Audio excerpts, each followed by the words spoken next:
My dear friends, the topic of our discourse is mindset is everything. And I assure you, this is not mere rhetoric or empty motivation. What I'm about to share with you is the very essence of creation, the foundation of reality itself. Let us begin by understanding what we mean by mindset. Your mindset is not simply your thoughts or your attitudes. It is the very state of consciousness from which you operate. It is the I am that precedes all manifestation. When we say mindset is everything, we are declaring a fundamental truth of the universe. Consciousness is the only reality. Now, I want you to listen closely, for this understanding is crucial. Your outer world, every circumstance and condition of your life, is nothing more than the outpicturing of your inner world. The world you see and experience is a reflection, a shadow of your state of consciousness. This is why your mindset, your state of being, is everything. Consider for a moment the biblical phrase, in the beginning was the Word, and the Word was with God, and the Word was God. This word, this logos, is not separate from you. It is your very consciousness, your I am. When you declare I am, you are invoking the creative power of the universe. Your mindset, your state of consciousness, is this word made flesh. Let me illustrate this principle with a simple example. Imagine two individuals facing the same external circumstance. Let's say the loss of a job. The first individual, operating from a mindset of lack and limitation, might think, I am unemployed. I am a failure. I will never find another job. This becomes their state of consciousness, their I am. And the outer world, being a perfect reflection of this inner state, will conform to confirm this belief. Now consider the second individual. They face the same external event, but their mindset, their state of consciousness is entirely different. They might declare, I am in transition. I am open to new opportunities.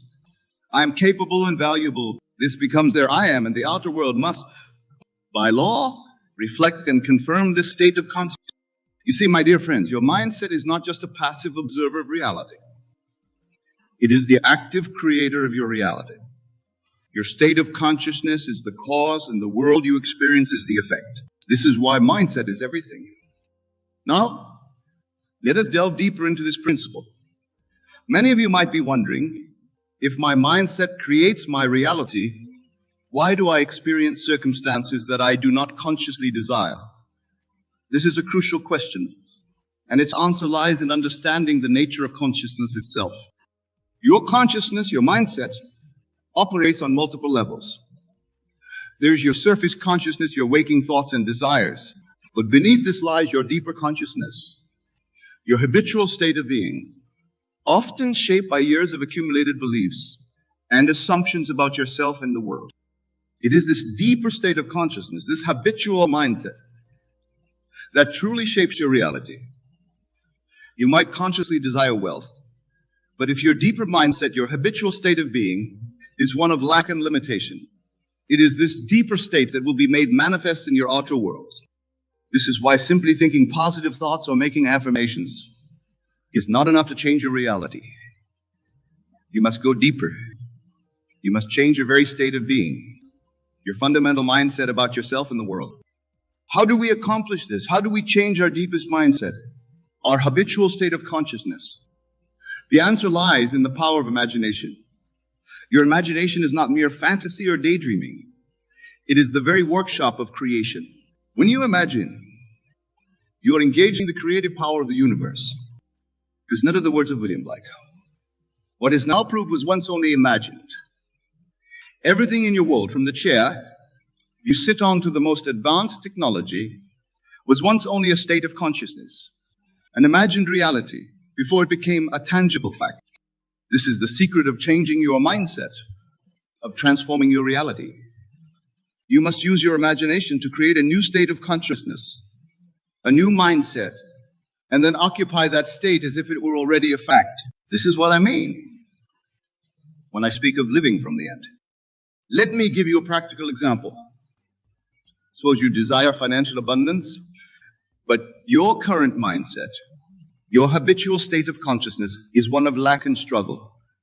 To change this, You must create a new state of consciousness, a new mindset of abundance.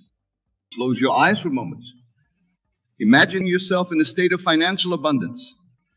See yourself living in the home of your dreams, engaging in work that you love, enjoying the freedom and security that comes with true abundance. But don't just see it. Feel the joy, the gratitude, the sense of ease and fulfillment that comes with this state of being. Here's the crucial part. You must occupy this state, this mindset of abundance, as if it were already a fact. You must live from this state in your imagination until it becomes your new habitual state of consciousness. Remember, your imagination is not creating the reality. It's creating the new state of consciousness, the new mindset from which your new reality will naturally flow. This principle applies to every aspect of your life. Whatever you desire to be, do, or have, you must first create it as a state of consciousness, a mindset, and then occupy that state as if it were already a fact. This is the true meaning of faith. The substance of things hoped for, the evidence of things not seen. Now I can hear some of you thinking, but Neville, this sounds like self-deception. How can I pretend to be something I'm not? My dear friends, let me assure you, this is not deception. This is the deepest truth of your being. You are not pretending to be something you're not. You are claiming your true identity as a creative being made in the image and likeness of God. Remember, consciousness is the only reality. When you assume a new state of consciousness, when you adopt a new mindset, you are not lying to yourself. You are aligning yourself with a deeper truth, a truth that already exists in the infinite realm of possibility. Consider the words of Jesus. Therefore I tell you, whatever you ask for in prayer, believe that you have received it, and it will be yours. This is not a promise of future fulfillment. It is a statement of present fact. When you truly believe, when you fully occupy the state of consciousness, the mindset of having received your desire, it is yours. The outer world must conform to this inner reality. Now let us address a common misconception. Many people believe that changing their mindset, their state of consciousness, should result in instant changes in their outer world. While this can sometimes happen, more often there is a period of transition, what I call the interval of time. This interval does not negate the truth of your new state of consciousness. It is simply the time it takes for the outer world to rearrange itself to match your new inner reality. During this time, it is crucial that you maintain your new mindset, your new state of consciousness. Do not be swayed by appearances. Remember, the outer world is the effect, not the cause. Imagine planting a seed in the ground. You don't dig it up every day to see if it's growing. You water it, you nurture it, and you trust in the natural process of growth. The same is true of your new mindset. Once you have planted the seed of your new state of consciousness, nurture it with your continued assumption, and trust in the natural law of manifestation. This brings us to another crucial aspect of mindset: persistence. Your new state of consciousness, your new mindset, must be maintained consistently. It's not enough to imagine your desired reality once and then return to your old state of consciousness. You must persist in your new state until it becomes your natural, habitual mindset. This persistence is what separates those who truly transform their lives from those who merely dabble in positive thinking. It requires discipline, faith, and a deep understanding of the creative power of consciousness. But I assure you, the rewards are beyond measure.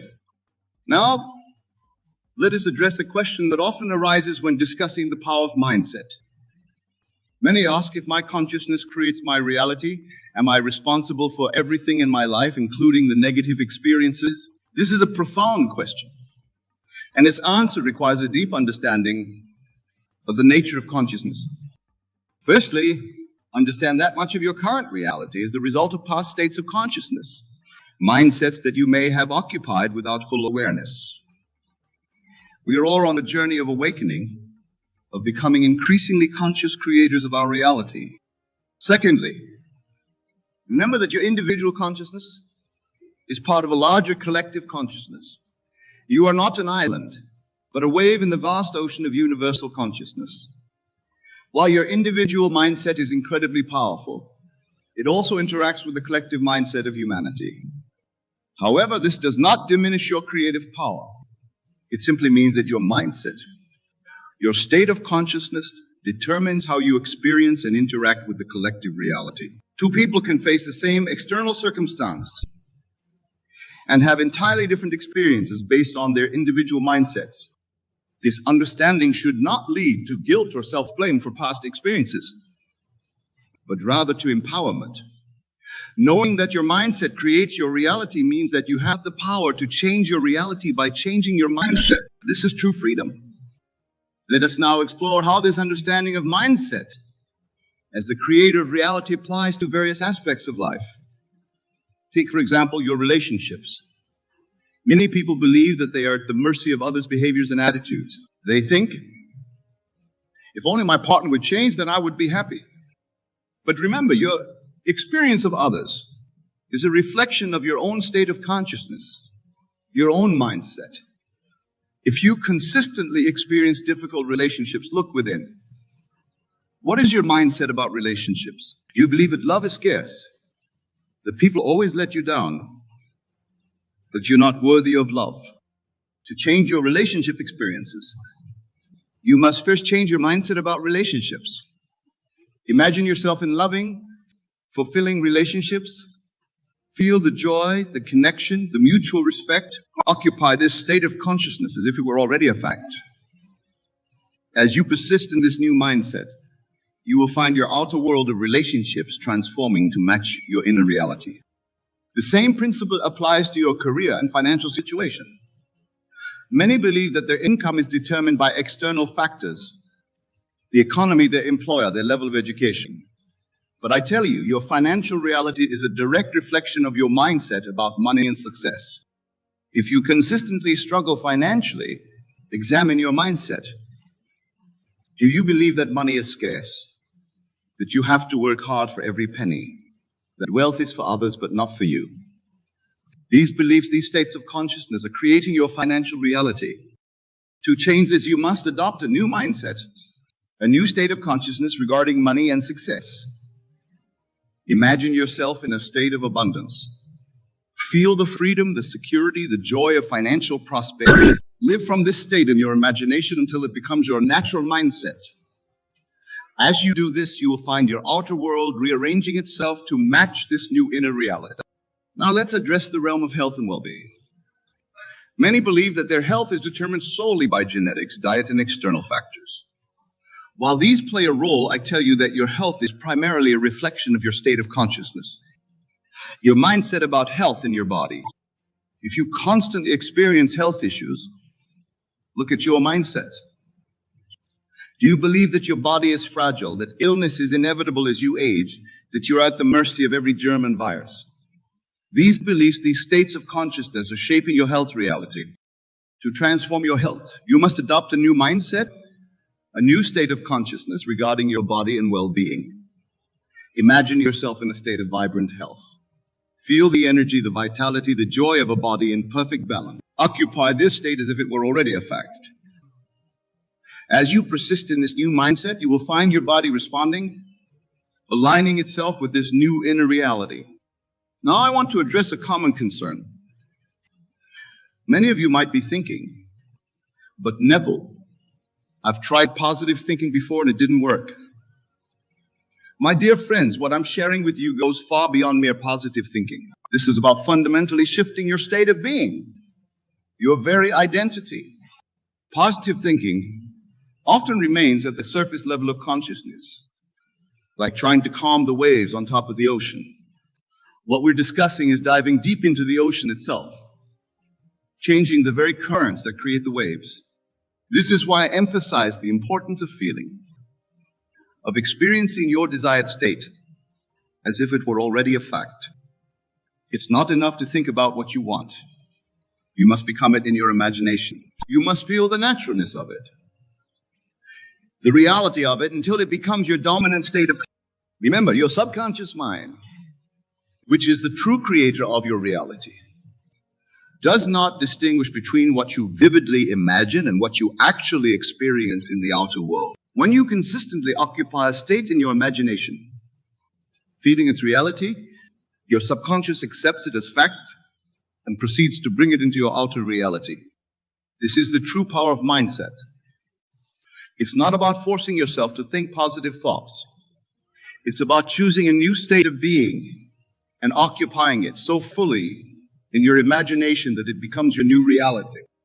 Now let us address another crucial aspect of mindset. Your concept of self. Your fundamental beliefs about who you are, what you're capable of, and what you deserve form the core of your mindset. These beliefs shape every aspect of your life experience. Many of you are walking around with a concept of self that was given to you by others, your parents, your teachers, your society. You've accepted these beliefs about yourself without question. And they've become the foundation of your mindset, the lens through which you view and experience the world.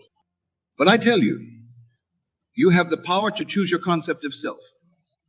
You are not bound by the limitations others have placed upon you, or even the limitations you've placed upon yourself in the past. You can, at any moment, decide to adopt a new concept of self. This is what it means to be made in the image and likeness of God. You have the divine power of self-definition.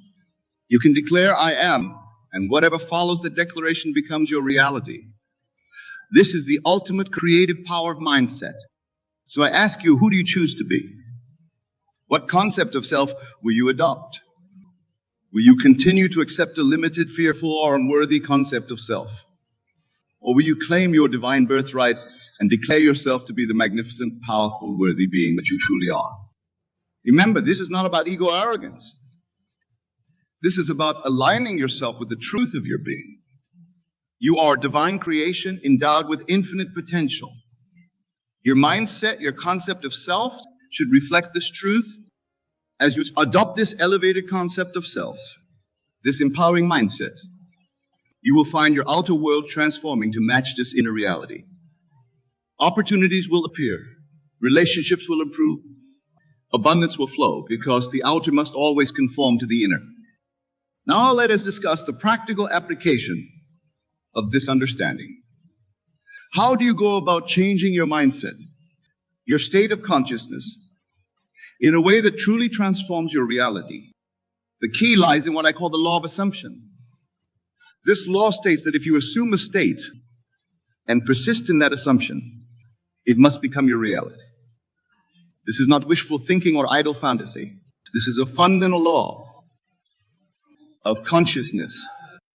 To apply this law, you must first clearly define the state you wish to occupy. What is the mindset? The state of consciousness that would naturally result in the life you desire. See it clearly in your mind's eye. Feel it. Experience it as vividly as you can in your imagination. Then, you must assume this state. You must step into it fully in your imagination, occupying it as if it were already your reality. Feel the naturalness of it. Experience the emotions that would accompany the state. It's a practical technique. Before you fall asleep at night, imagine a scene that would imply your desired state has become your reality.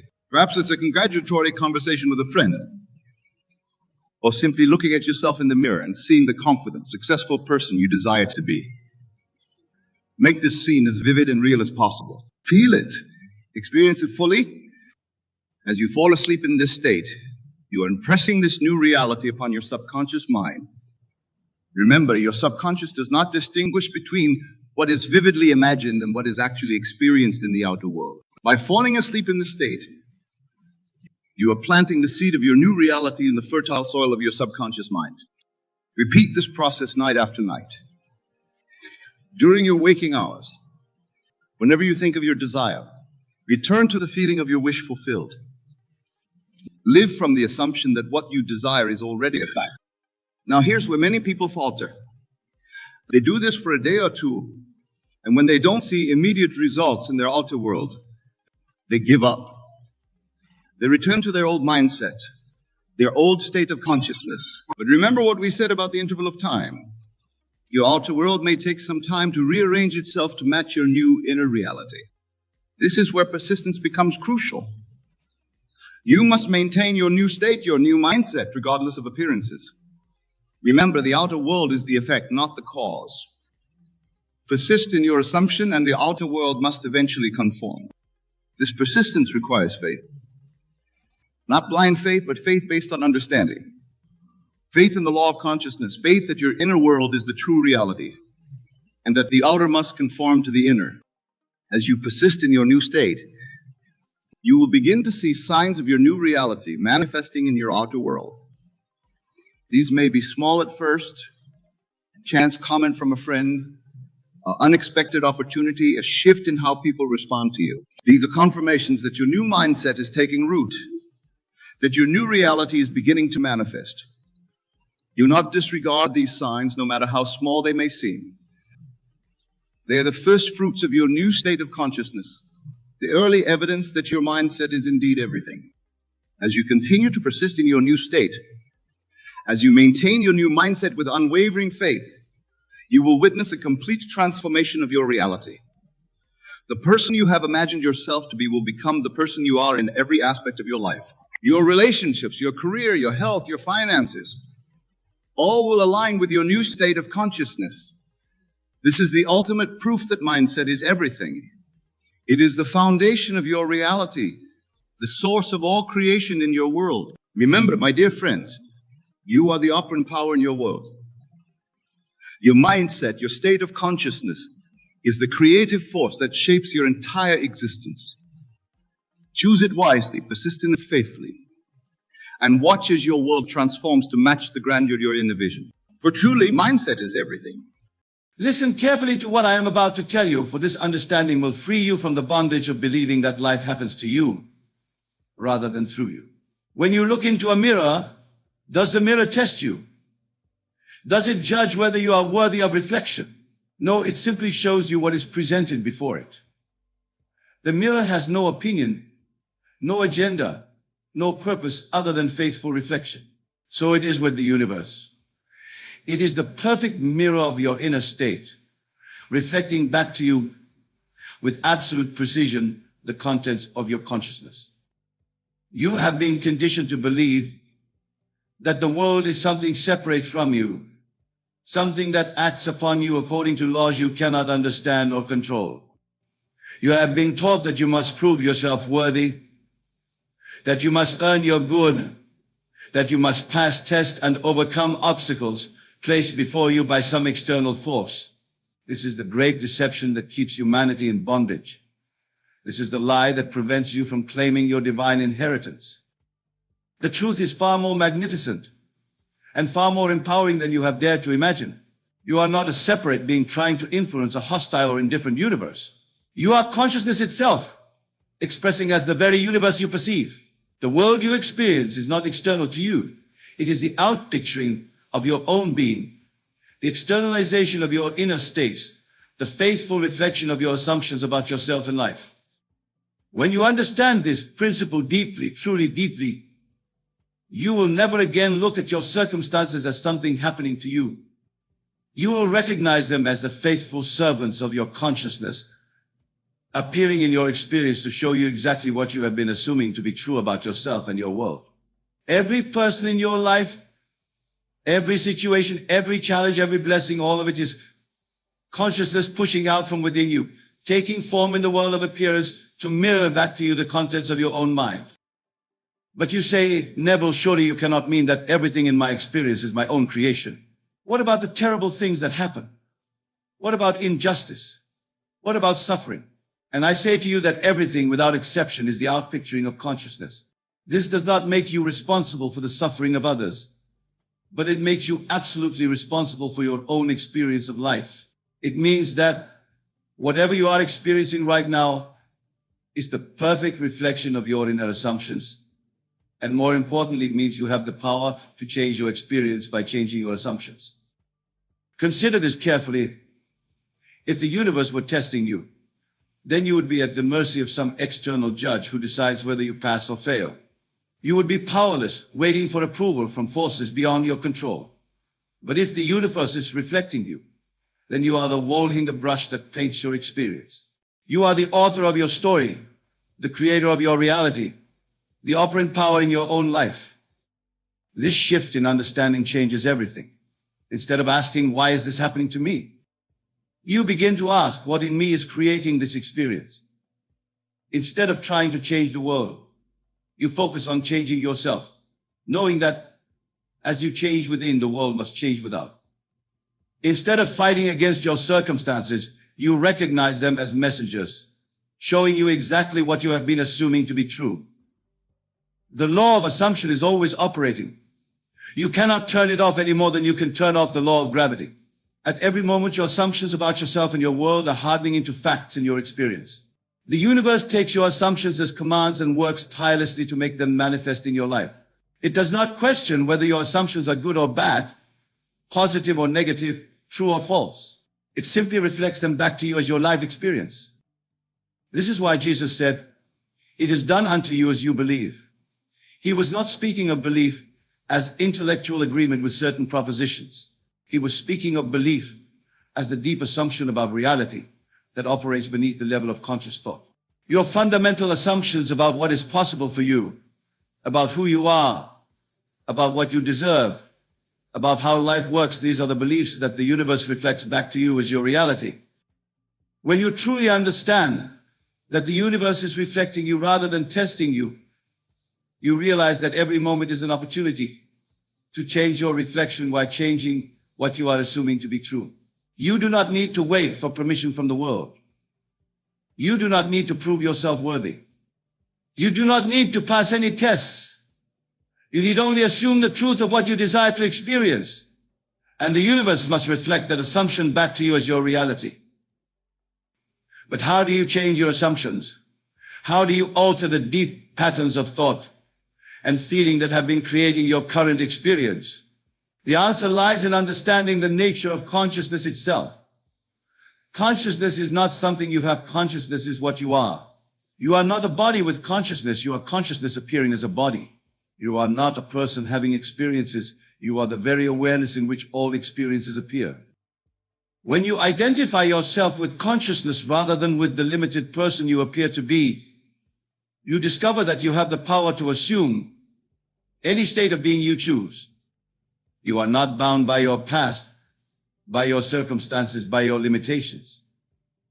These are simply patterns of assumption that can be changed by taking on new assumptions about who you are and what is possible for you. The technique I teach you is beautifully simple. Before you sleep each night, assume that you already are what you desire to be. Do not assume that you will become it someday. Assume that you are it now. Feel what it would feel like if your desire were already fulfilled.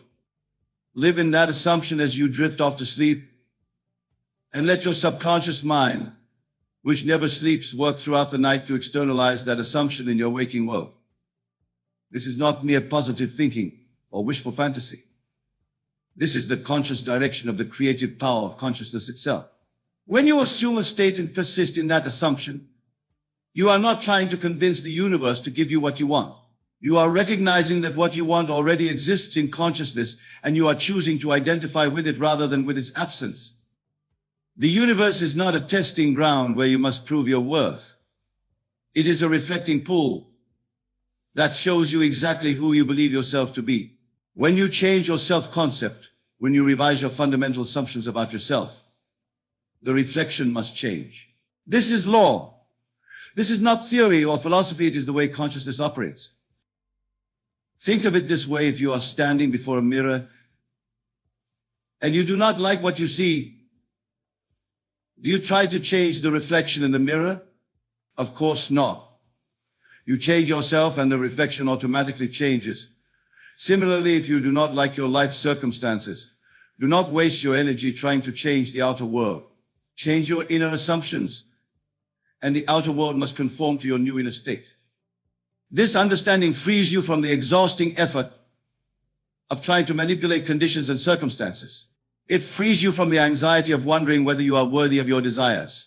It frees you from the fear that the universe might decide to test you with suffering or lack. The universe has no agenda for you other than to reflect perfectly whatever you assume to be true about yourself and your life. But you must be honest about what you are actually assuming, not what you think you are assuming or what you would like to be assuming. Your assumptions are revealed by your experiences. If you are experiencing lack, you are assuming lack somewhere in your consciousness. If you are experiencing limitation, you are assuming limitation. If you are experiencing love and abundance, you are assuming love and abundance. This is not about blame or judgment. It is about empowerment. When you realize that your experiences are reflecting your assumptions, you gain the power to change your experiences by changing your assumptions. You move from being a victim of circumstances to being the creator of circumstances. The beauty of this understanding is that it makes every moment of your life meaningful. Nothing is random. Nothing is meaningless. Everything is consciousness expressing itself. Everything is the universe showing you the contents of your own mind. Even what appears to be negative or challenging is not punishment or testing. It is consciousness lovingly showing you what you have been assuming so that you can choose to assume something different if you wish. This is the great secret that mystics and sages have known throughout the ages. You are not separate from the universe you experience. You are the universe experiencing itself subjectively. The world is not happening to you, it is happening as you.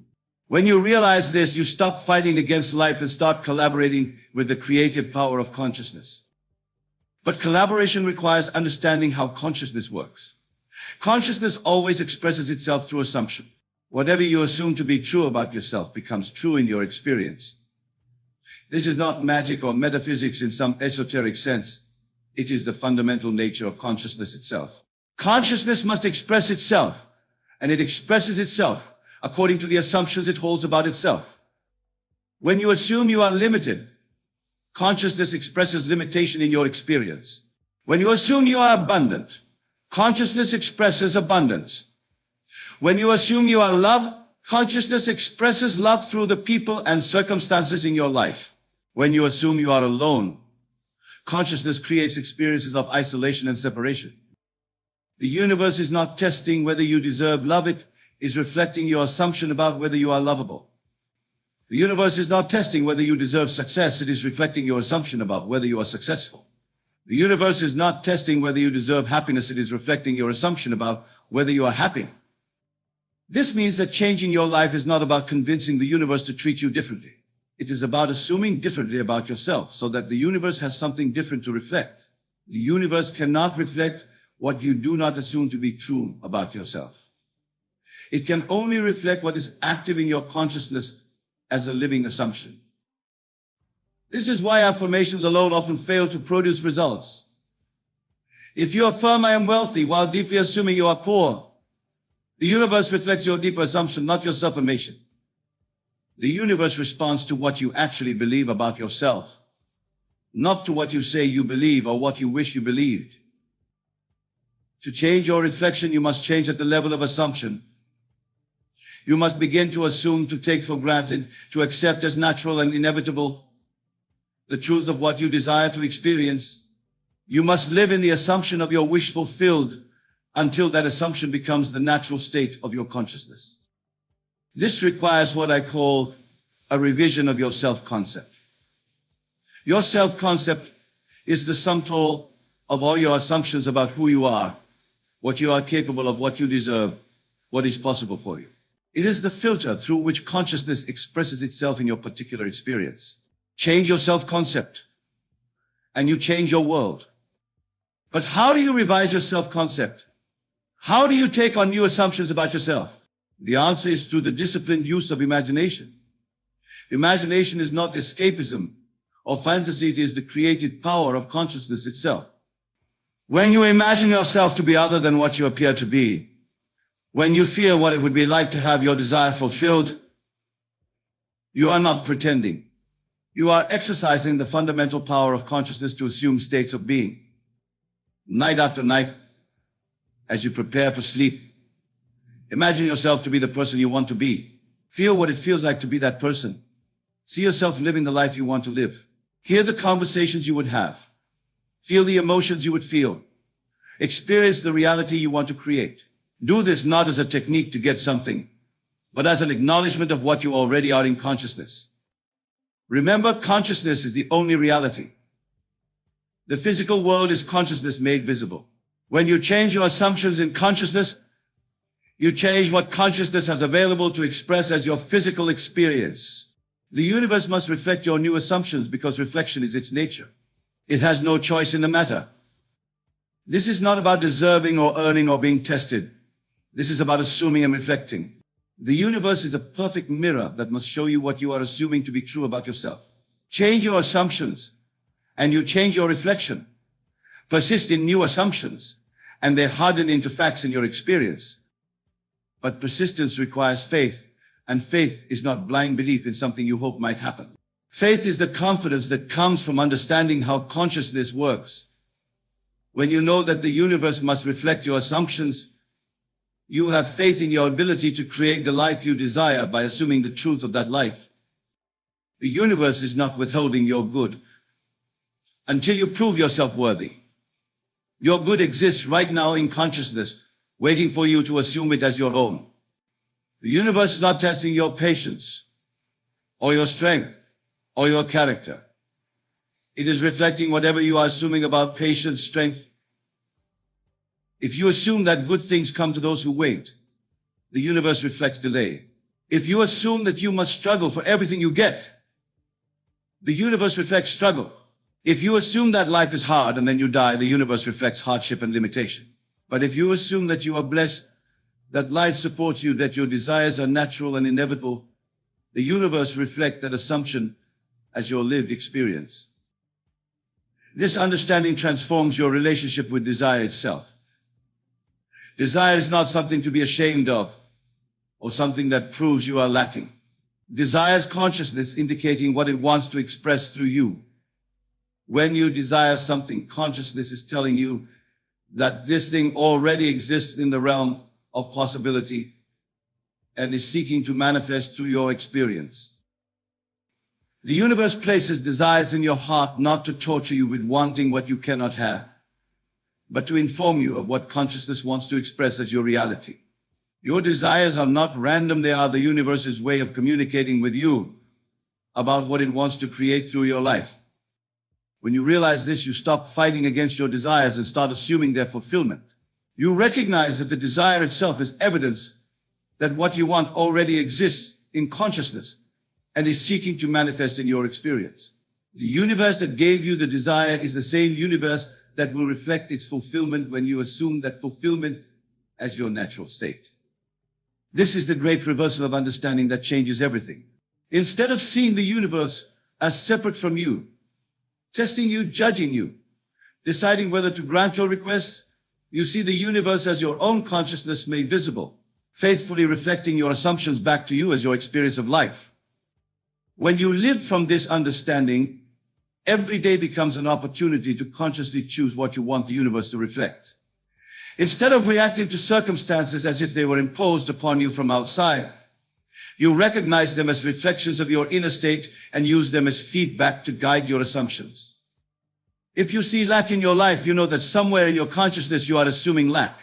If you see love in your life, you know you are assuming love. If you see opportunity, you are assuming opportunity. If you see limitation, you are assuming limitation.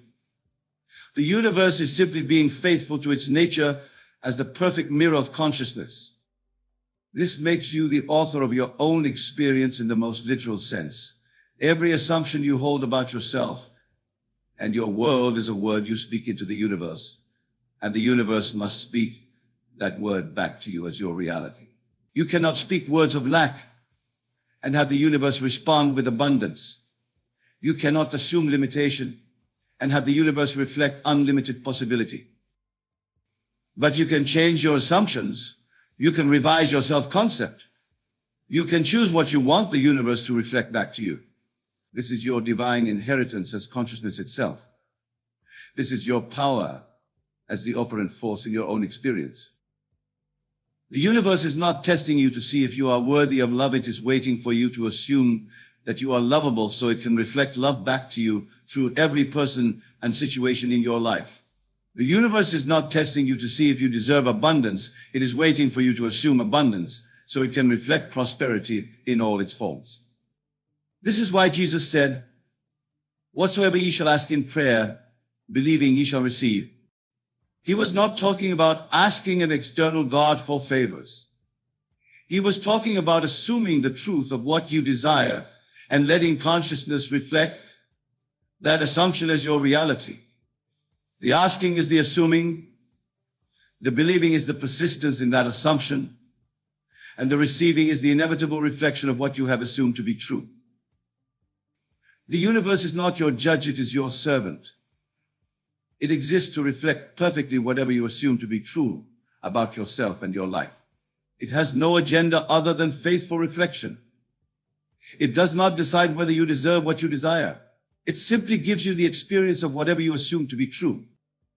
This understanding eliminates the need for worthiness, for earning, for proving yourself. The universe does not require you to be worthy any more than a mirror requires you to be worthy of reflection. You simply need to present yourself before the mirror of consciousness with the assumptions you want reflected, and reflection is automatic. But you must be the one to change your assumptions. The universe cannot assume for you. It can only reflect what you assume.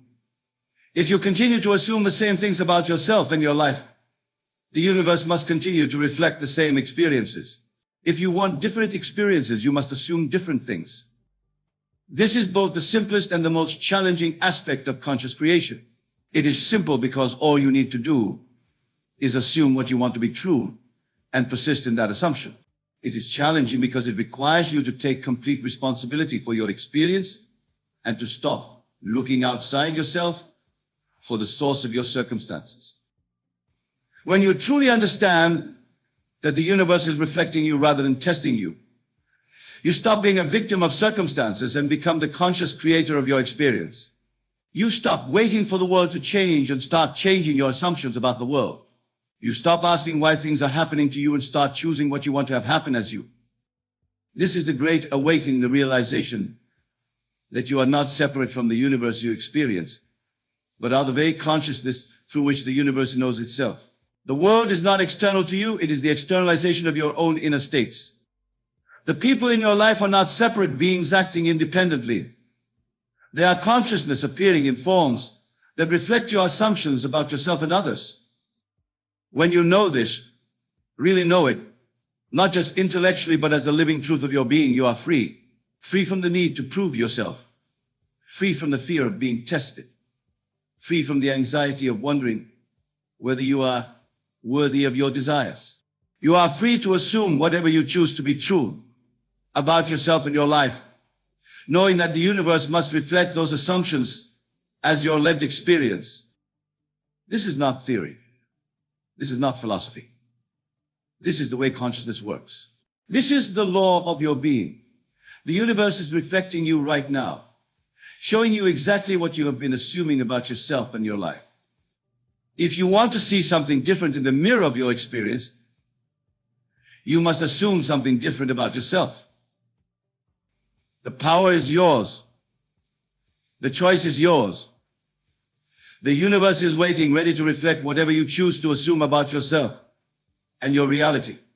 It has no preferences, no judgments, no tests to administer. It simply reflects faithfully and perfectly the contents of your consciousness. What will you choose to assume? What do you want to see reflected in your experience? The universe stands ready to mirror it all back to you, for this is its nature, its purpose, its joy to be the perfect reflection of the infinite creative power that you are. Let it end, let it hurt, let it heal, and let it go. These are not words of resignation, but of supreme mastery over the conditions of your world. For in these four movements of consciousness lies the complete cycle of human transformation, the very rhythm by which God moves through man to express his infinite nature. Tonight I want you to understand that everything in your world, every circumstance, every relationship, every condition that has caused you pain, everything that you have clung to in desperation or fear, must be seen through the eyes of your true identity. You are not the victim of circumstances.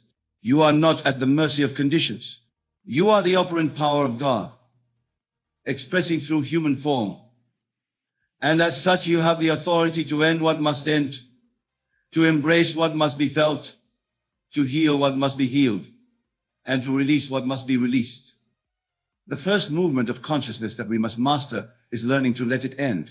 How many of you continue to pour your precious life force into relationships that have long since served their purpose?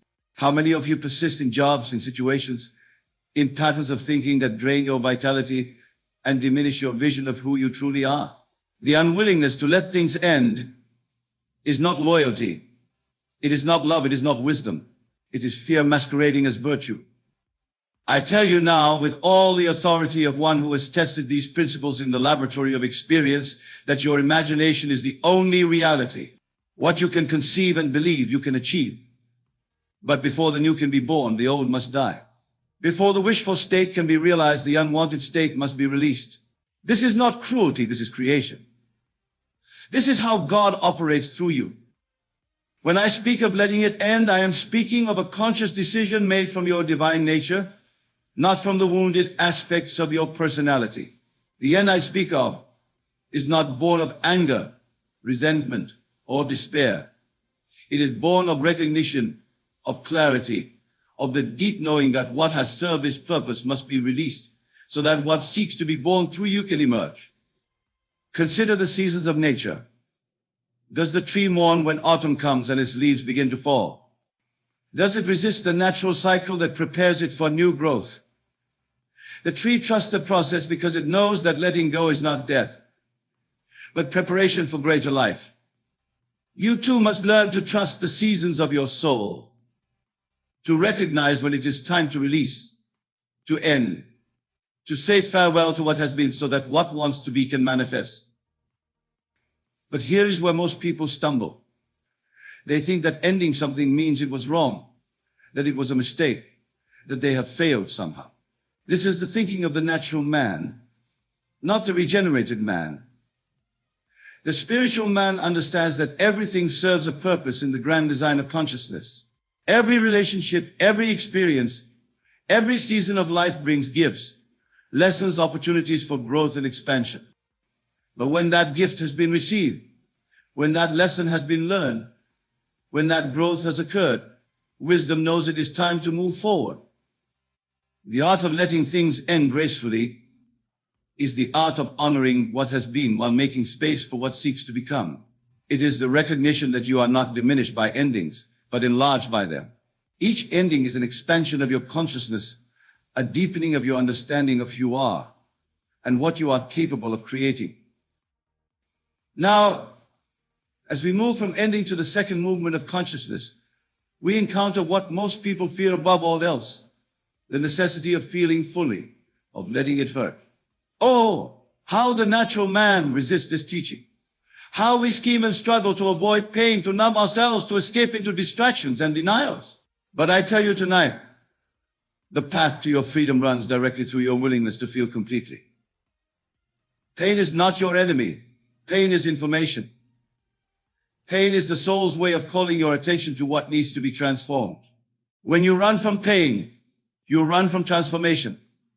When you numb pain, you numb your capacity for joy. When you deny pain, you deny yourself the very material from which wisdom is forged. The pain of pain, the pain of loss, the pain of disappointment, the pain of betrayal, the pain of unmet expectations. All of this is the raw material of your spiritual development. But you must learn to feel it consciously, not unconsciously. You must learn to feel it as the God in you, not as the victim in you. There is a vast difference between conscious suffering and unconscious suffering. Unconscious suffering is repetitive.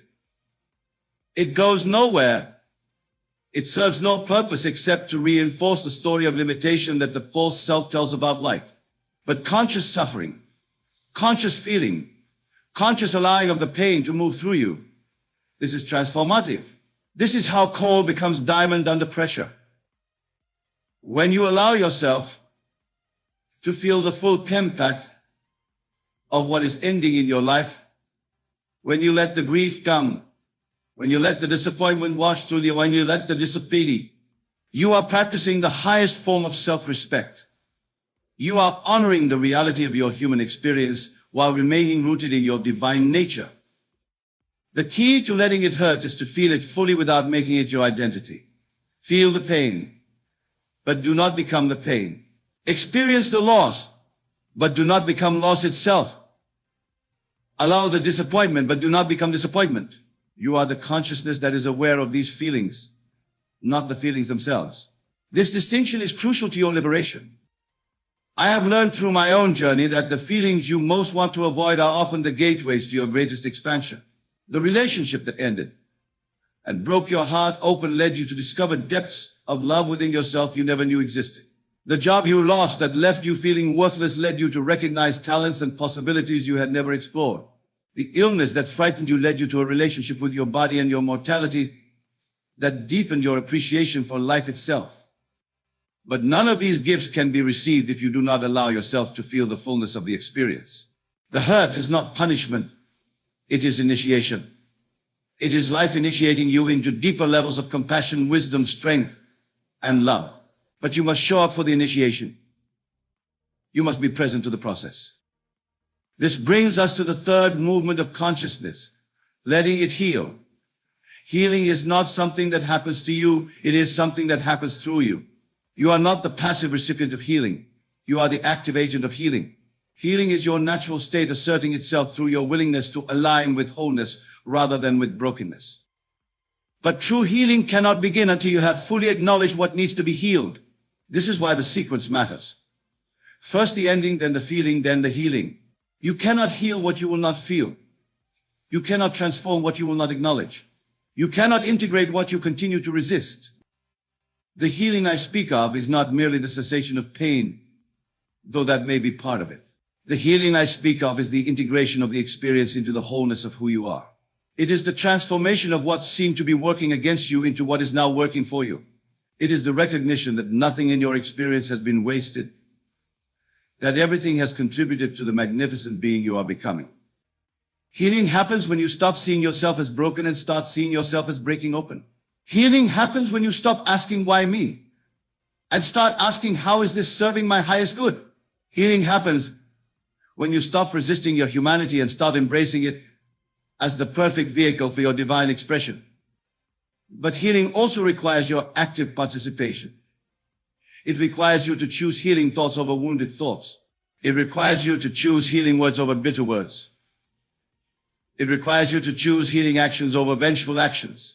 Every moment you have a choice between feeding the wound or feeding the healing. What you feed grows stronger. I want you to understand that healing does not mean forgetting. Healing does not mean pretending it never happened. Healing does not mean becoming grateful for abuse or betrayal or loss. Healing means integrating the experience in such a way that it contributes to your wisdom rather than your woundedness, to your compassion rather than your bitterness, to your strength rather than your weakness. The healed person is not the person who has never been hurt.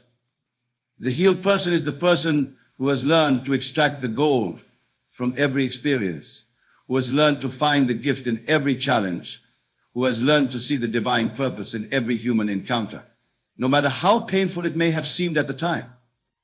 As healing deepens and expands within your consciousness, you naturally arrive at the fourth and final movement, letting it go. This is perhaps the most misunderstood aspect of the entire process. People think letting go means not caring, means becoming indifferent, means shutting down your heart. Nothing could be further from the truth. Letting go is the ultimate act of love, both for yourself and for others. When you truly let go, you release everyone and everything to their highest good. You stop trying to control outcomes, to manipulate circumstances, to force people to be who you need them to be. You release your grip on how you think life should unfold. And you open your hands to receive what life is actually offering you. Letting go is not giving up, it is waking up. It is waking up from the dream of control, the dream of possession, the dream that your happiness depends on external circumstances remaining exactly as you want them to remain. Letting go is recognizing that your happiness, your peace, your fulfillment come from within, from your connection to the infinite source of all good that you are. When you let go, you do not become less, you become more. You do not lose power, you discover your real power. Your real power is not the power to control others, but the power to create your experience through the quality of your consciousness. Your real power is not the power to hold on to what is passing away, but the power to attract what is seeking to emerge.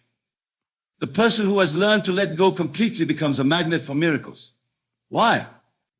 because they are no longer blocking the flow of life with their resistance, their demands, their insistence that life conform to their limited imagination of how good things can be. They have made space for life to surprise them, to delight them, to exceed their wildest expectations. But letting go is a skill that must be developed through practice. It is not something you do once and then you are finished. It is a daily practice, a moment-by-moment choice to release your attachment to outcomes while remaining fully committed to your vision. I have discovered in my own experience that the things I was most afraid to let go of were often the very things that were preventing me from receiving what I truly desired. The relationship I clung to in desperation was blocking me from experiencing the love I truly deserved. The security I was afraid to risk was keeping me trapped in mediocrity when abundance was trying to reach me. The identity I was afraid to release was preventing me from discovering who I really was beneath all the masks and roles. When you learn to let go skillfully, you discover that nothing that is truly yours can ever be taken from you, and nothing that is not truly yours is worth holding on to. What is yours by divine right will always find its way to you. What is not yours by divine right will never bring you lasting satisfaction, no matter how tightly you grasp it. Now, my friends, as we weave these four movements together into a unified understanding, you begin to see the profound wisdom of this natural cycle of consciousness. Let it end, let it hurt, let it heal, let it go. This is not a linear process that you complete once and then move on. This is a spiral process that deepens with each repetition, bringing you closer and closer to the truth of who you are. In every area of your life, you will find applications for this wisdom. In your relationships, in your career, in your health, in your finances, in your creative expression, there will always be cycles of ending, feeling, healing, and releasing. The person who learns to navigate these cycles with grace and wisdom becomes unstoppable in their ability to create the life they truly desire. But I must emphasize that this process requires tremendous courage. It takes courage to end what needs to end when everyone around you thinks you should hold on. It takes courage to feel what needs to be felt when the culture tells you to numb yourself. It takes courage to heal when others are invested in keeping you wounded. It takes courage to let go when your ego insists that holding on is safer. This courage is not something you either have or do not have. This courage is something you develop through practice, through small acts of bravery that build your capacity for larger acts of transformation. Every time you choose truth over comfort, growth over safety, authenticity over approval, you are building the courage that will serve you when the bigger challenges come. And they will come, my friends. Life will present you with opportunities to practice these principles over and over again. Each time you will have the choice to respond from your divine nature or to react from your human conditioning. Each time you choose to respond from your divine nature, you become more established in that truth. Each time you react from your conditioning, you reinforce the old patterns. The beautiful thing about understanding these principles is that even when you react from conditioning, even when you resist the process, even when you make what you call mistakes, these too become part of your journey toward mastery. There is no failure in this work, only feedback. There is no wrong way to do it, only more effective and less effective approaches. What matters is not that you get it right immediately, but that you keep coming back to the principles. What matters is not that you never feel resistance, but that you do not let the resistance stop you from moving forward. What matters is not that the process is always comfortable, but that you trust the process even when it is uncomfortable. As you begin to live these principles more consistently, you will notice profound changes in the quality of experience. You will find yourself less attached to outcomes and more present to the process. You will find yourself less afraid of change and more excited by possibility. You will find yourself less concerned with what others think and more committed to what you know to be true. The relationships that remain in your life after you have learned to let go will be deeper, more authentic, more mutually supportive. The work you do after you have released the need to prove yourself will be more creative, more fulfilling, more aligned with your true gifts. The way you relate to your body after you have healed your relationship with pain will be more loving, more respectful, more honoring of its wisdom. But perhaps most importantly, you will develop an unshakable trust in life itself. You will know, not just intellect, but in the depths of your being, that you are always being guided toward your highest good. Even when the path seems unclear, you will know that every ending is preparing the way for a new beginning, that every pain is polishing the diamond of your consciousness, that every healing is revealing more of your true nature, that every release is making space for greater love to enter your life. This trust becomes the foundation for living as the magnificent being you truly are. This trust allows you to take risks, to be vulnerable fully, to create boldly, to express authentically. This trust frees you from the exhausting need to control every detail of your life and allows you to dance with the mystery of existence.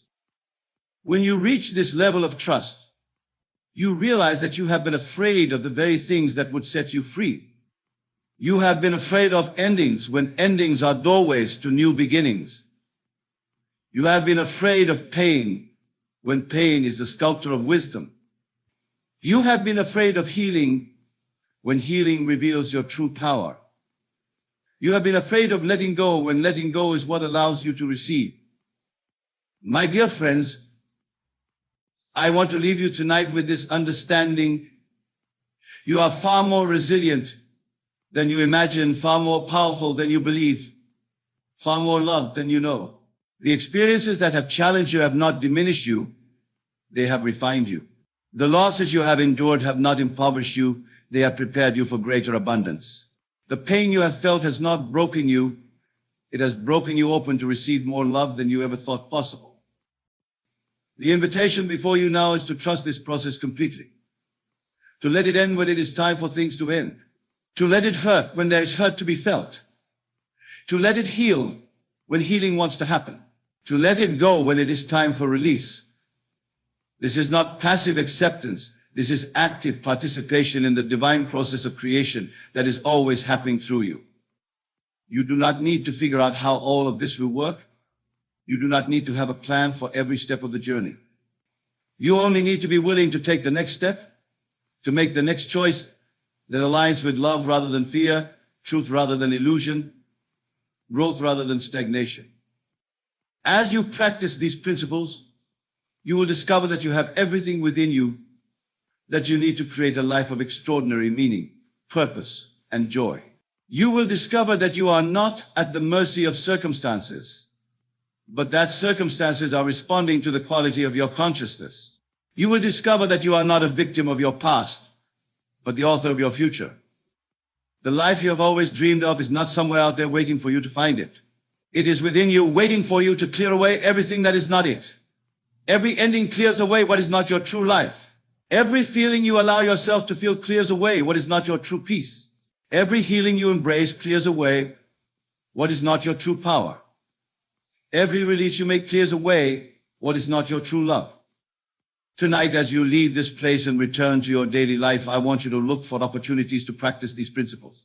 Look for what is ready to end in your life and have the courage to let it end gracefully. Look for what you have been avoiding feeling and have the courage to feel it fully. Look for where healing wants to happen and have the courage to participate in it actively. Look for what you have been holding on to and have the courage to release it completely.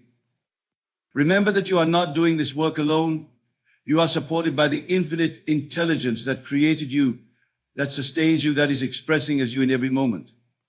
This intelligence knows exactly how to guide you through every transition, how to heal every wound, how to open every door that needs to be opened and close every door that needs to be closed. Trust this intelligence. Trust your own divine nature. Trust the process of life itself. Let it end, let it hurt, let it heal, and let it go. In doing so, you become a demonstration of what is possible when a human being aligns completely with the divine nature that is their true identity. You are here not to suffer, but to transform suffering into wisdom. You are here not to accumulate, but to discover the abundance that you already are. You are here not to control, but to create through conscious choice. You are here not to find yourself, but to express the magnificent self that you have always been. Go now and live as the divine being you are, trusting the process, embracing the journey, and knowing that every step you take in alignment with these principles brings you closer to to the extraordinary life that is your birthright. Let it end, let it hurt, let it heal, and let it go. This is the path to freedom, and you are ready to walk it. When I speak of relaxation, I am not merely referring to a physical state, though that is indeed part of it. I speak of a profound mental relaxation, a letting go of all resistance, all doubt, all anxiety about the how and when of your manifestation. This mental relaxation is the fertile soil in which the seed of your desire can take root and flourish. Consider for a moment the process of falling asleep. You cannot force yourself to sleep. The harder you try, the more elusive sleep becomes.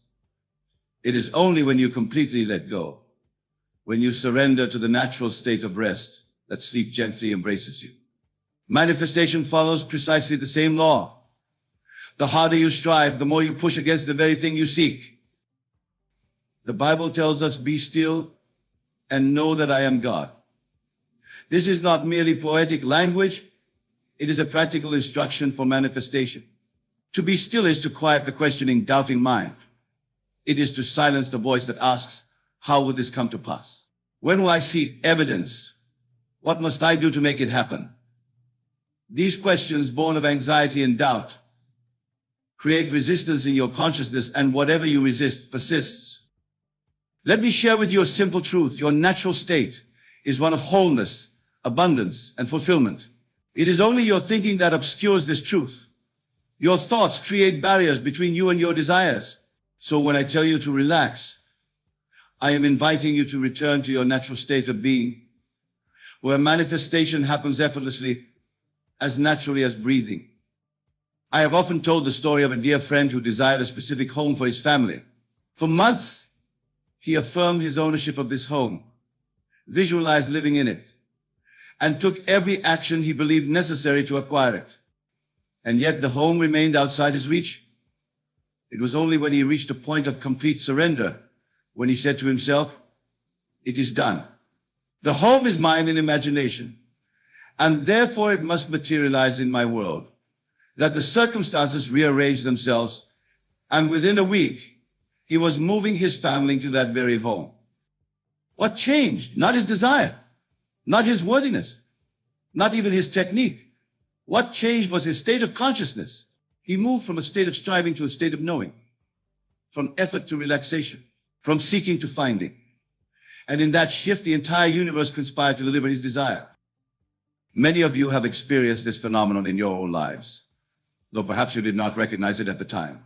Think of something you once desperately wanted but eventually released, perhaps deciding it wasn't so important after all. And then, to your surprise, it appeared in your life seemingly out of nowhere. This is the law of relaxation at work. The great mystics throughout history have understood this principle. Jesus taught, therefore I tell you, whatever you ask for in prayer, believe that you have received it, and it will be yours. Note the tense of the verb, not believe that you will receive it, but believe that you have received it. This is the secret of relaxation in manifestation. You relax into the consciousness of already having that which you desire. When you can truly convince yourself that you already possess your desire, a curious thing happens. The nervous, anxious energy that once surrounded your wanting dissolves completely. You stop looking for signs and evidences. You stop manipulating circumstances. You stop worrying about the when and how. And paradoxically, it is precisely this cessation of effort that allows your desire to flow into your experience. Now, some of you may be thinking, but Neville, if I relax completely, if I believe I already have my desire, won't I cease to take necessary action? This is a common misconception. True relaxation does not lead to inaction, it leads to inspired action. When you are relaxed in the knowledge that your desire is already yours, you naturally take the steps that align with that reality. But these steps are not taken from a place of desperate striving, they are taken from a place of joyful expectancy. I want you to understand something fundamental about the nature of your being. You are not merely human, you are divine. Within you dwells the very power that created the universe. The same consciousness that holds the stars in their courses flows through your veins. When I speak of relaxation, I am inviting you to relax into this divine aspect of yourself, to surrender the limited human perspective and embrace your true identity as a creative force in this universe. The great Shakespeare wrote, all the world's a stage, and all the men and women merely players. If this is true, and I assure you it is, then you are not only an actor in this grand play of life, you are also the author, the director, and the audience. You write the script of your life through your imaginal acts, but to write effectively, you must relax into your role as author and trust in the power of your creative word. Let me guide you through a practical approach to this relaxation. When you have a desire, be it for love, wealth, health, or any other expression of abundance, your first step is not to strain toward it, but to become still. Find a quiet place where you will not be disturbed. Close your eyes and take several deep, conscious breaths. Feel the tension melting from your body with each exhalation. Now turn your attention inward to the quiet sanctuary of your mind. In this relaxed state, bring to mind your desire. But do not see it as something distant, something to be achieved in some future time. See it as already accomplished. Feel the reality of it as a present fact. If it is a home you desire, walk through its rooms in your imagination. Touch the walls, smell the air, hear the sounds of this home. If it is a relationship, feel the loving presence of your partner beside you. Experience the emotions that this fulfilled desire brings: the joy, the gratitude, the sense of rightness and completion. Now, here is the crucial step. Maintain this feeling of fulfillment as you open your eyes and go about your day. This is what I mean by relaxation. It is not a momentary exercise. It is a persistent state of consciousness. You relax into the knowingness that what you have experienced in imagination is now unfolding in your outer world by a law as certain as gravity. But some of you may say, Neville, I have tried this and still my desire has not manifested. To you I say, examine the quality of your relaxation. Are you truly relaxed in the consciousness of your wish fulfilled? Or is there still a subtle anxiety, a hidden doubt that creates tension in your being? True relaxation is complete. It leaves no room for what ifs and maybes. It is an absolute surrender to the reality of your imaginal act. I recall a woman who attended my lecture some years ago. She had been visualizing financial abundance for months, repeating affirmations, creating vision boards, doing everything she believed necessary to manifest wealth. And yet, her financial situation remained unchanged. When she came to me, I asked her a simple question. When you imagine your wealth, do you feel the relief that financial freedom would bring? She thought carefully and admitted that even in her imaginal scenes of wealth, there was an undercurrent of anxiety, a fear that it might not be sustained. I suggested that she forget about the money entirely and instead focus on the feeling of relief, the feeling of security, the feeling of knowing that all her needs were abundantly met. I asked her to relax into this feeling completely, to make it her dwelling place. 3 weeks later, she returned to tell me that she had received an unexpected inheritance from a distant relative she had never met. The amount was precisely what she needed to clear her debts and establish the financial stability she had been seeking. The manifestation came when she relaxed into the feeling of the wish fulfilled, rather than straining toward a future goal. This principle applies to every area of your life. If you seek health, relax into the consciousness of being vibrantly well. If you seek a loving relationship, relax into the feeling of being deeply loved and understood. If you seek career success, relax into the satisfaction of achievement and recognition. Whatever you desire, it is the feeling of the wish fulfilled that draws it into your life. And that feeling can only be sustained in a state of relaxation. The Bible speaks of the Sabbath, the day of rest, as holy. This is not merely a religious observance. It is a metaphysical truth. Creation is followed by rest. God did not strive to create the universe. He declared, let there be light, and then rested in the certainty that his word would not return void. You, being made in the image of God, create in the same way. You declare your desire and imagination, and then rest in the certainty of its fulfillment. Yet I find that many of you struggle with this rest. You believe that manifestation requires constant effort, constant visualization, constant affirmation. Nothing could be further from the truth. Once you have planted the seed of your desire in the fertile soil of your imagination, your task is to let it grow, not to dig it up every day to see if it has sprouted. Relaxation is trust. It is faith made manifest. It is the lived experience of the biblical assurance that faith is the substance of things hoped for, the evidence of things not seen. When you truly relax into the consciousness of your wish fulfilled, you are demonstrating faith in its most powerful form. Now let me address a question that often arises in our discussions. Never you've asked, how can I relax when the circumstances of my life seem to contradict my desire at every turn? How can I feel abundant when my bank account is empty? How can I feel love when I am alone? How can I feel healthy when my body is in pain?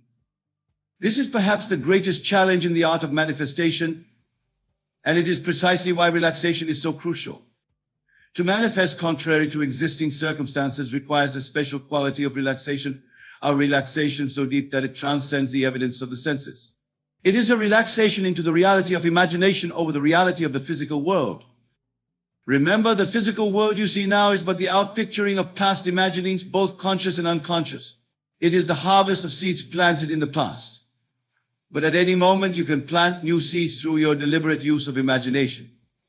And if you can relax into the reality of these new seeds, if you can give them your attention and your belief, they will inevitably bear fruit in your experience. I often tell the story of a man who came to me in desperate financial straits. His business was failing, his debts were mounting, and he could see no way out of his predicament. I suggested that each night before sleep, he should construct a scene that would imply his financial problems were solved. Perhaps a conversation with his accountant confirming his robust financial position, or the feeling of looking at bank statements showing abundant funds.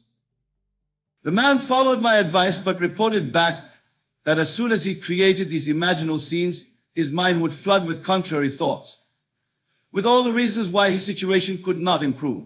This is where relaxation becomes essential. I advised him to acknowledge these contrary thoughts, but not to engage with them. Instead, I suggested he say to himself, these thoughts belong to the old state of consciousness. I am now relaxing into a new state where financial abundance is my reality. With practice, he learned to relax through the barrage of negative thoughts and to dwell in the feeling of his wish fulfilled.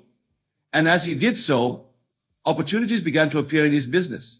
A new client, a chance meeting with an investor, a brilliant idea for a new product line, all seemingly coincidental events that together transformed his financial situation completely. This is the power of relaxation in manifestation. It allows you to transcend the limiting beliefs and contrary evidence that would otherwise keep you bound to unwanted circumstances. By relaxing into the reality of your desire, you open a doorway through which that desire can enter your life. But relaxation is not merely a technique for manifestation. It is a way of life. It is the recognition that struggle and strain are never necessary, that the universe operates on the principle of effortless creation. Look at nature. The oak tree does not strain to grow from the acorn. It unfolds naturally, according to its inherent pattern. The seasons do not struggle to change. They flow one into another in perfect rhythm. Even the stars and planets move through the cosmos with a grace that belies their immense power. You as a human being are part of this natural order. Your desires, when they arise from the depths of your being, are meant to be fulfilled as naturally as a flower turns toward the sun. The only barrier to this natural fulfillment is your own tension, your own resistance, your own disbelief. So I say to you, relax. Relax not as a temporary respite from striving, but as a permanent state of being. Relax into the knowledge that you are divine, that you are powerful beyond measure, that you contain within yourself all that you could ever desire. Imagine for a moment that you are floating in a calm, clear ocean. The water supports you effortlessly. You do not need to struggle to stay afloat. This is the nature of your relationship with the universe. It supports you completely, abundantly, lovingly. Your only task is to relax into this support, to trust it implicitly, to know that you are forever held in the arms of infinite abundance. From this place of perfect relaxation, you will find that manifestation becomes effortless. Your desires flow into your experience with a naturalness that may astonish you. Opportunities appear, circumstances align, people enter your life, all in service to your expansion and fulfillment. Now, some of you may wonder of a role of action in this process. If relaxation is the key, ask, does that mean I should simply wait for my desires to manifest without taking any action? Not at all. Action is an integral part of the manifestation process, but the quality of your action is determined by your state of consciousness. When you take action from a state of tension, from a belief that you must make your desire happen through sheer force of will, that action tends to be scattered, desperate, and ultimately ineffective. But when you take action from a state of relaxation, from the consciousness of already having your desire, that action is inspired, joyful, and precisely calibrated to bring your desire into manifestation. Think of it this way. When you are relaxed in the knowledge that your desire is already yours in the realm of imagination, you naturally step into behaviors that align with that reality. You speak differently, carry yourself differently, make decisions differently. These subtle shifts in your being send ripples through the fabric of reality, rearranging circumstances in ways that may seem miraculous, but are in fact perfectly lawful. I knew a young actress who had been struggling for years to land significant roles. She had taken all the conventional actions, attending auditions, networking, improving her craft, always from a place of desperate wanting, of feeling incomplete without the success she sought. I suggested that she experiment with relaxation, with the feeling that she was already a successful sought-after actress. Every night before sleep, she would construct a scene in which a director was praising her performance, in which audiences were moved by her work, in which she felt the deep satisfaction of expressing her art at the highest level. And every morning she would carry this feeling with her throughout the day, relaxing into it so completely that it became her dominant state of being. Within 2 months, she had landed a leading role in a production that would later earn her critical acclaim. The director, interestingly enough, told her that what had set her apart in the audition was her relaxed confidence, her natural embodiment of the character, as if the role already belonged to her. This is the paradox of manifestation through relaxation. By assuming the feeling of your wish fulfilled, by relaxing into the consciousness of already having what you desire, you naturally take the precise actions that will bring that desire into physical reality. But these actions do not feel like effort. They feel like the natural expression of who you are. Now I must address a delicate point, one that troubles many on this path of conscious creation. Some of you have held a desire for so long, have visualized and affirmed and taken action toward it for so many years, that the very thought of that desire now brings feelings of frustration and doubt, rather than joy and expectancy. If this describes your situation, I have a radical suggestion. Let the desire go. This may seem counterintuitive, even frightening. But Neville, you protest, this desire is so important to me. How can I simply let it go?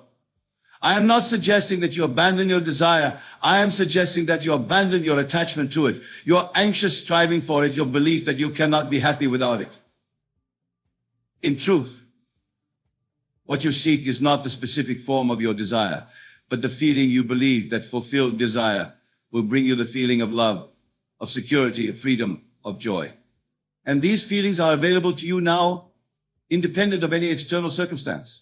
When you relax into these feelings, when you allow yourself to experience them fully in the present moment, you open the door to manifestations that may exceed your specific desire in ways you cannot currently imagine. I recall a man who had been visualizing a specific job promotion for over 2 years. He had the title, the salary, the office, all clearly defined in his imagination. Yet the promotion never came. When he sought my counsel, I suggested that he release his attachment to this specific outcome and instead focus on the feeling of professional fulfillment and abundance that the promotion represented. He took my advice, and a curious thing happened. 3 weeks later, he was offered a position with another company, a position that offered greater responsibility, higher compensation, and more creative freedom than the promotion he had been seeking. Had he remained fixated on his specific desire, he might have missed this greater opportunity. By relaxing into the essence of his desire rather than its form, he allowed the universe to deliver its highest expression. This brings us to a profound truth about manifestation. The universe may have a far grander vision for your life than you currently hold. When you relax your grip on the specific form of your desire, you open yourself to possibilities that exceed your current imagination. You allow the infinite intelligence that orchestrates the cosmos to work on your behalf in ways that your limited human perspective cannot foresee. Relaxation in this context becomes an act of supreme trust. It is saying to the universe, I know what I desire, and I have felt the reality of it in my imagination. Now I relax in the certainty that this desire, or something even better, is flowing into my experience by a perfect law. Let me share with you a practice that I have found immensely powerful in cultivating this quality of relaxation. Each night as you lie in bed before sleep, review your day from the perspective of your wish fulfilled. See yourself having moved through the day as the person who already has what you desire. Feel the gratitude, the joy, the sense of completeness that this state brings. Then allow yourself to drift into sleep with these feelings. Sleep is a profound state of relaxation, and the thoughts and feelings that accompany you into sleep have a special power to impress themselves upon your subconscious mind. By consistently falling asleep in the consciousness of your wish fulfilled, you are programming your subconscious to accept this state as your reality. The subconscious mind does not distinguish between what is imagined and what is experienced through the physical senses. To your subconscious, the vivid imaginal act charged with emotion is as real as any physical event. And since the subconscious is the creative power that shapes your reality, what it accepts as real must inevitably be expressed in your outer world.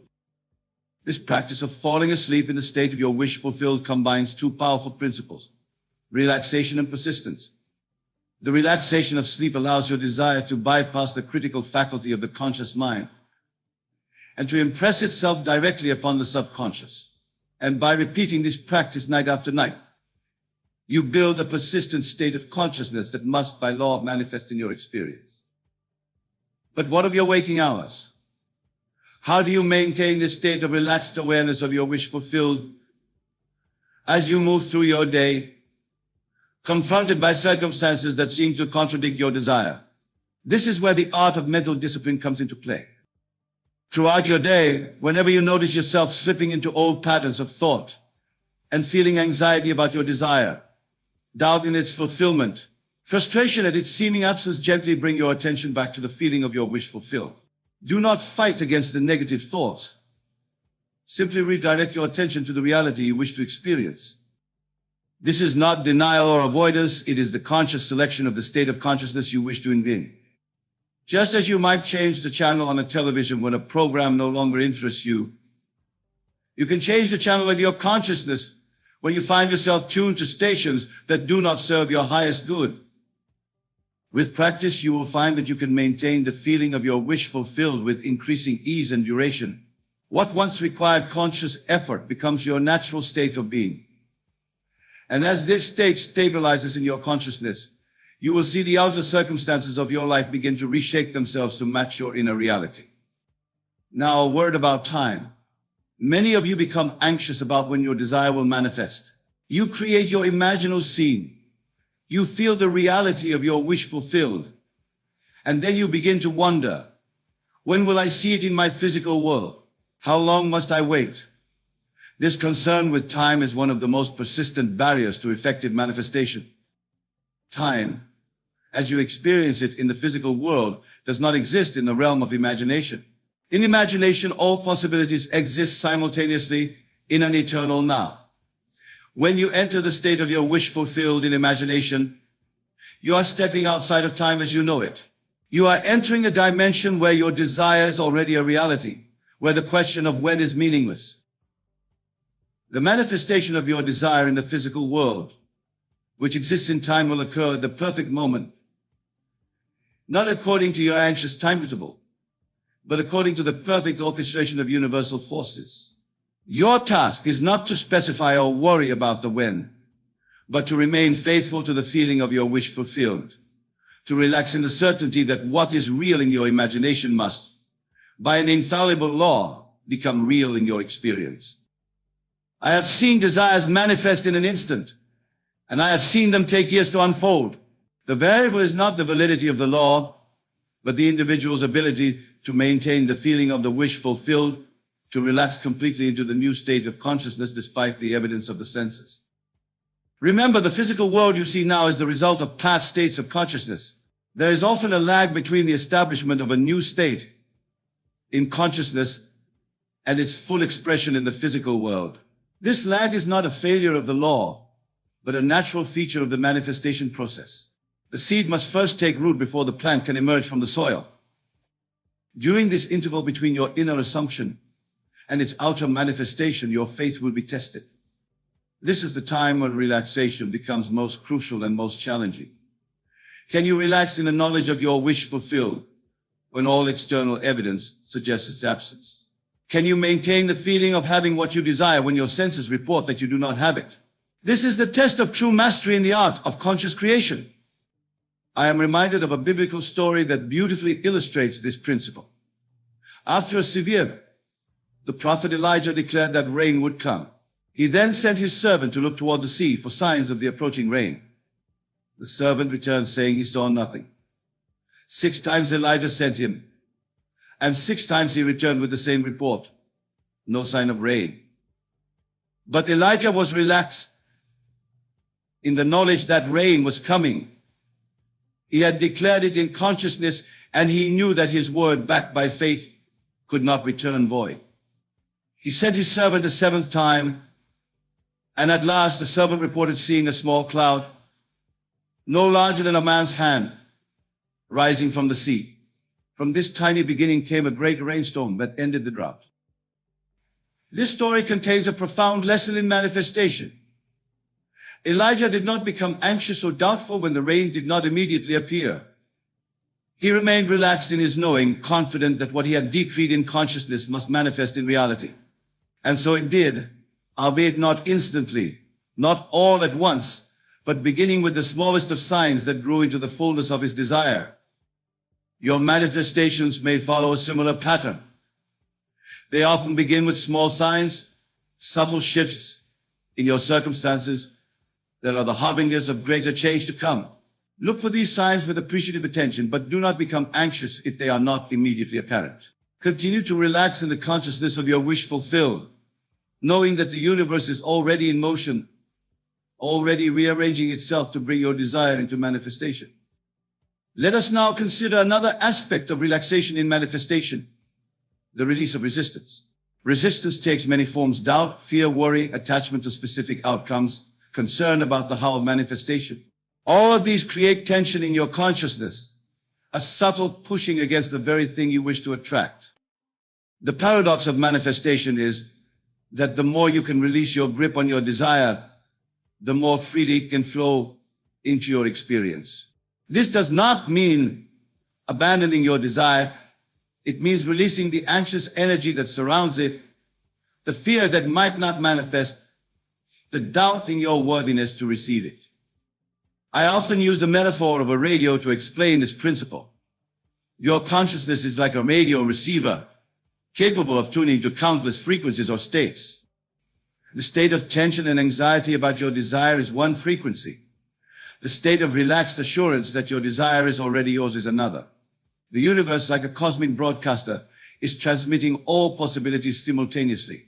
The station you receive the reality you experience depends entirely on the frequency to which you are tuned. Relaxation allows you to tune to the frequency of your wish fulfilled. It clears the static of doubt and fear, allowing the signal of your desire to come through with perfect clarity. When you are perfectly relaxed in the knowledge that your desire is already yours in consciousness, you are perfectly tuned to the frequency of its manifestation. I have spoken much about the mechanics of manifestation through relaxation, but I would be remiss if I did not address the spiritual dimension of this practice. For relaxation, at its deepest level, is not merely a technique for acquiring desires, it is a state of communion with your divine nature. When you relax completely, when you release all tension and resistance, you open yourself to the flow of divine consciousness that is your true essence. In this state of openness, you recognize that you are not separate from the source of all creation. You are one with it. Your desires are not external to this divine flow. They arise from within it as natural expressions of your evolving consciousness. From this perspective, manifestation is not about getting what you want. It is about aligning with what is already yours by virtue of your oneness with the divine. It is about removing the barriers of limited thinking that have obscured your awareness of the abundance that is your birthright. The great mystics and spiritual teachers throughout history have pointed to this truth. Jesus said, "It is your Father's good pleasure to give you the kingdom." Buddha taught that desire and suffering arise from the illusion of separation. The Upanishads declare, "Thou art that," affirming the essential unity of the individual soul with the universal consciousness. When you relax into the consciousness of your wish fulfilled, you are doing more than employing a manifestation technique. You are recognizing your divine nature as a creative force in the universe. You are claiming your rightful place as a co-creator with the infinite intelligence that orchestrates all of existence. This recognition brings with it a profound sense of peace, a deep knowing that all is well, that all of your needs are abundantly met, that you lack nothing.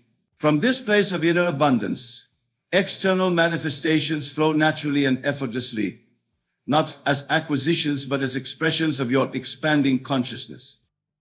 And here we arrive at perhaps the most beautiful aspect of manifestation through relaxation. As you master this art, you discover that the true joy lies not in acquiring the objects of your desire, but in the state of consciousness from which manifestation flows. You find that the feeling of your wish fulfilled is itself the prize more precious than any external manifestation could ever be. For what is it that you truly seek in your desires? Is it not love, peace, joy, fulfillment, the feeling of wholeness and completion? These states of being are available to you now, independent of external circumstances. When you relax into these states, when you claim them as your present reality, rather than future possibilities, you are already in possession of the essence of your desire. This is not to devalue the external manifestations of your desires. The beautiful home, the loving relationship, the successful career, these are wonderful expressions of your expanding consciousness to be enjoyed and appreciated. But they are not the source of your happiness, they are the fruits of it. The source is within you, in your ability to relax into the feeling of your wish fulfilled, yourself complete and abundant now. As we draw toward the close of our time together, I want to leave you with a simple practice that encapsulates everything I have shared about relaxation and manifestation. It is a practice you can return to whenever you feel yourself becoming tense or anxious about your desires, whenever you notice yourself straining toward manifestation rather than relaxing into it. Find a quiet place where you will not be disturbed. Close your eyes and take several deep, conscious breaths, feeling the tension melting from your body with each exhalation. Now bring to mind a desire that is important to you, something you have been wanting to manifest in your life. See this desire as already fulfilled. Experience it with all of your senses. Feel the emotions that its fulfillment brings, the joy, the gratitude, the sense of rightness and completion. Allow these feelings to saturate your being, to become your dominant state of consciousness. Now, with your eyes still closed, say to yourself, this desire is already mine in consciousness, and therefore it must manifest in my experience. I need not make it happen. I need only relax into the feeling of its reality. I release all anxiety, all doubt, all concern about when and how it will appear. I know that what is real in consciousness must inevitably become real in experience. Feel the truth of these words. Feel the relaxation that comes with releasing all effort, all striving, all need to control the manifestation process. Feel yourself merging with the consciousness of your wish fulfilled, becoming one with the state you desire to express. Then, when you are ready, open your eyes and carry this feeling with you throughout your day. Return to it whenever you notice yourself slipping into old patterns of tension and worry. Make it your dwelling place, your home base, the foundation of your being. As you practice this relaxation into the consciousness, of your wish fulfilled, you will discover that manifestation becomes increasingly effortless. Your desires will flow into your experience with a naturalness that may astonish you. And more importantly, you will discover a peace and joy in the journey itself, a contentment that transcends any specific manifestation. For in truth, the greatest manifestation is not any external thing or circumstance. It is the awakening to your divine nature, to your oneness with the creative power of the universe. It is the recognition that you are not a limited human being seeking to acquire desires, but an infinite spiritual being expressing desires as natural extensions of your expanding consciousness. So I say to you, relax. Relax into the knowledge of who you truly are. Relax into the feeling of your wish fulfilled. Relax into the certainty that all you desire is already yours in consciousness and must, by an infallible law, become yours in experience. In this perfect relaxation, in this surrender to your divine nature, you will find that you can indeed manifest anything you desire, not through striving, not through forcing, not through manipulating circumstances, but through the gentle power of your consciousness, aligned with the infinite creative force of the universe. The wisdom of the ages is captured in the simple truth: be still and know. Be still and know that you are divine. Be still and know that your word is creative. Be still and know that your desires are already fulfilled in any place where fulfillment has meaning in consciousness. From this stillness, from this perfect relaxation, all things are possible. The universe itself bends to accommodate your consciousness to express the state you have assumed. This is the law, the promise, and the gift. Accept it, embrace it, live it, and watch as your world transforms to reflect the magnificence that you are. My dear friends, as we conclude our time together, remember that the journey of conscious creation is not about forcing change, but about allowing transformation. It is not about making things happen, but about letting them unfold. It is not about acquiring what you lack, but about expressing what you already are. Relax into this journey. Trust the process. Know that your desires born of your divine nature are already moving toward manifestation by a law as certain as any in the physical universe. Your task is not to force their arrival, but to prepare a welcome for them through your relaxed, confident expectancy. And know that I am with you in consciousness, holding the light of this truth for you until you can hold it fully for yourself. For we are one in the divine mind, expressions of the same infinite consciousness, travelers on the same journey of awakening and expansion. Relax, my friends. Relax and know that all is well, that all is unfolding perfectly, that all of your desires are finding their way to you even now. In this relaxation, in this perfect surrender to your divine nature, you hold the key to manifesting anything and everything you desire. Imagine, if you will, that your mind is a garden. Every thought you entertain, every belief you nurture is a seed planted in this fertile soil of consciousness. And just as surely as a planted seed grows into a flower or a tree, your thoughts and beliefs grow into the circumstances of your life. Now I ask you, what seeds are you planting in this garden of your mind? Are they seeds of doubt, fear, and limitation? Or are they seeds of faith, love, and infinite possibility? For make no mistake, my dear friends, the harvest of your life will be determined by the seeds you sow in the present moment. But how, you may ask, does this process work? How does the invisible realm of thought translate into the visible realm of experience? The answer lies in the very nature of consciousness itself. You see, consciousness is the only reality. The world you perceive around you is not separate from you, but a reflection of your inner state. When you truly grasp this truth, when you internalize it not just as an intellectual concept, but as a lived experience, you will hold in your hands the key to unlocking the treasure house of the universe. For if consciousness is the only reality, and your thoughts shape your consciousness, then by controlling your thoughts, you control your reality. Let me illustrate this with a simple exercise. Close your eyes for a moment and imagine a lemon. See its vibrant yellow skin. Feel its waxy texture beneath your fingers. Now imagine cutting this lemon in half, the juice running down your hands. Bring the lemon to your lips and take a big bite. What happened? Did you not feel your mouth water? Did you not experience the tangy sensation as if you had actually bitten into a lemon? And yet there was no physical lemon. It was all in your imagination. This, my friends, is the power of focused thought. Your body responded to an imaginary stimulus as if it were real. Now extend this understanding to every aspect of your life. Just as your body responded to the imagined lemon, the universe responds to your focused thoughts and beliefs. If you consistently focus on lack, you will experience lack. If you consistently focus on abundance, you will experience abundance. But remember, it is not enough to merely think positive thoughts in a superficial manner. True transformation comes from a deeper place. It comes from assumption. You must assume the feeling of wishful wish fulfilled. You must live from the end, experiencing in your imagination the reality you desire as if it were already manifest. Let's delve deeper into this concept of assumption. When I speak of assumption, I am not referring to mere positive thinking or affirmations. I am speaking of a total transformation of your inner state. You must become in consciousness the person you wish to be in reality. Suppose you desire financial abundance.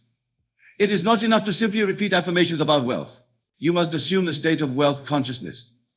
How would you feel if you were already financially abundant? How would you carry yourself? What thoughts would occupy your mind? You see, the outer world is a mirror reflecting your inner assumptions. If you assume poverty, if you live in a state of lack consciousness, the outer world will faithfully reflect this back to you. But if you assume abundance, if you live from the state of wealth consciousness, the universe has no choice but to reshape itself to match your assumption. This is the law of attraction in its purest form. It is not about wishing for things to change. It is about changing yourself first, in consciousness, and allowing the outer world to conform to your new state of being. Now, I can hear some of you thinking, but Neville, I have tried positive thinking before, and nothing changed. To this I say you have not yet grasped the power of your imagination. You have not yet learned to live from the end. Living from the end means experiencing in your imagination, with all the vividness of reality, the state you desire to manifest. It means feeling the feelings, thinking the thoughts, and even performing the actions in your mind's eye as if your desire were already fulfilled. Let me give you a practical example. Suppose you desire a promotion at work. Instead of anxiously wondering if you will get the promotion or desperately affirming that you will, you must assume the state of already having received the promotion. In your imagination, feel the satisfaction of sitting in your new office. Experience the pride as you tell your loved ones about your new position. Feel the weight of the increased responsibility and the excitement of new challenges. Make this imaginal act so real that when you open your eyes, you are surprised to find yourself back in your current circumstances. This, my friends, is the art of living from the end. And when you master this art, you will have mastered the art of deliberate creation. For your outer world has no choice but to reshape itself to match your inner experience. But some of you may be wondering, what about action? Don't we need to take action to achieve our goals? And to this, I say inspired action will naturally flow from your assumed state. When you truly live from the end, when you fully embody the consciousness of your desire fulfilled, you will be guided to take precisely the right actions at precisely the right time. You see, action taken from a state of lack or desperation is rarely effective. It is often frantic, misguided, and ultimately futile. But action taken from a state of fulfillment, from the calm certainty that your desire is already yours, is powerful beyond measure. This is why I say that changing your concept of self is the most important work you can do. For when you change your concept of self, when you assume a new state of consciousness, everything else changes automatically. Your actions, your decisions, your very way of being in the world shift to align with your new self-concept. Now let us explore some practical tips for personal growth based on this understanding. The first and most crucial step is to become aware of your current mental diet. What thoughts do you habitually entertain? What beliefs do you hold about yourself and the world? Are these thoughts and beliefs serving you, or are they limiting you? Most people through life on autopilot, unconsciously repeating the same patterns of thought day after day. But you, my dear friends, are not most people. You are here because you seek transformation. And transformation begins with awareness. Start paying attention to your inner dialogue. Notice the running commentary in your mind. Is it supportive and empowering, or is it critical and discouraging? Remember that these thoughts are the seeds you are planting in the garden of your faith. Choose them wisely. Once you become aware of your thought patterns, the next step is to consciously choose new thoughts that align with your desires. But remember, it's not about forcing yourself to think positively. It's about choosing thoughts that feel natural and true to you. If you currently believe that you are unworthy of love, for example, trying to force yourself to believe I am worthy of love might feel inauthentic and create inner resistance. Instead, you might start with a thought that feels more believable, such as I am open to the possibility that I am worthy of love. As you consistently focus on this new thought, as you nurture it and give it your attention, it will grow stronger. Eventually, it will become your dominant belief, replacing the old limiting belief. This process of consciously choosing your thoughts is the foundation of personal growth. It is the art of mental gardening, of cultivating the mind to produce the harvest you desire in your life. But thought alone is not enough. To truly transform your life, you must combine thought with feeling. This is where the power of imagination to play. Your imagination is the bridge between thought and feeling. It is the creative power that can make your desires feel real to you before they manifest in the physical world. I urge you to set aside time each day for conscious imagination. Create a mental scene that implies the fulfillment of your desire. Make it as vivid and real as possible. Engage all your senses. Feel the emotions you would feel if your desire were already fulfilled. For instance, if you desire a loving relationship, imagine yourself in a scene where you are with your perfect partner. Feel the warmth of their embrace. Hear their loving words. Experience the joy and contentment of being in a fulfilling relationship. As you practice this imaginal act, you will notice something remarkable. The feelings generated by your imagination will begin to spill over into your waking life. You will start to feel more loved, more worthy of love, even before a physical relationship manifests. This is the power of living from the end. By consistently assuming the feeling of the wish fulfilled, you are reshaping your consciousness. As your consciousness changes, your reality must change to match it. Now, some of you might be thinking, but Neville, what if negative thoughts and doubts creep in? What if I can't maintain this positive focus all the time? My friends, this is a natural part of the process. The key is not to fight against negative thoughts or to berate yourself for having them. Instead, gently redirect your focus back to your desired state. Think of it like training a puppy. When the puppy wanders off, you don't punish it. You gently guide it back to where you want it to be. Treat your mind with the same patience and kindness. When you notice your thoughts straying towards doubt or fear, simply guide them back to your desired state. Remember, what you resist persists. Fighting against negative thoughts only gives them more power. Instead, acknowledge them without judgment, and then choose to focus on thoughts that serve you better. This brings us to another crucial aspect of personal growth: self-love and self-acceptance. Many people make the mistake of thinking they need to change themselves in order to be worthy of love or success. But the truth is, true transformation comes from a place of self-acceptance, not self-rejection. You are in this moment perfect and united. Yes, you may desire to grow and evolve, but this desire comes from a place of love for yourself, not from a place of lack or unworthiness. When you truly love and accept yourself as you are, you create the fertile soil from which all growth springs. Practice looking at yourself through eyes of love. Speak to yourself with kindness and compassion. Celebrate your strengths and accept your perceived weaknesses with equal grace. For it is only when you fully accept yourself that you give yourself permission to say and change. Now let's talk about the role of gratitude in personal growth. Gratitude is not just a pleasant emotion. It is a powerful creative force. When you focus on what you are grateful for, you are effectively telling the universe, more of this, please. Make gratitude a daily practice. Each morning when you wake up and each night before you go to sleep, take a few moments to count your blessings. Feel the genuine emotion of thankfulness for all that is good in your life. But don't stop at being grateful for what you already have. Practice gratitude for what is coming, for the desires that are in the process of manifesting. Feel thankful for them as if they were already here. This is another way of living from the end, of assuming the feeling of the wish fulfilled. As you cultivate this attitude of gratitude, you will find that more and more things come into your life for which to be grateful.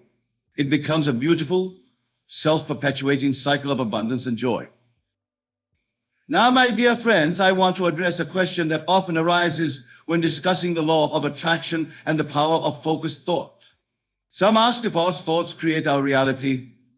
Are we responsible for everything that happens to us, even the bad things? This is a nuanced question that requires a compassionate understanding.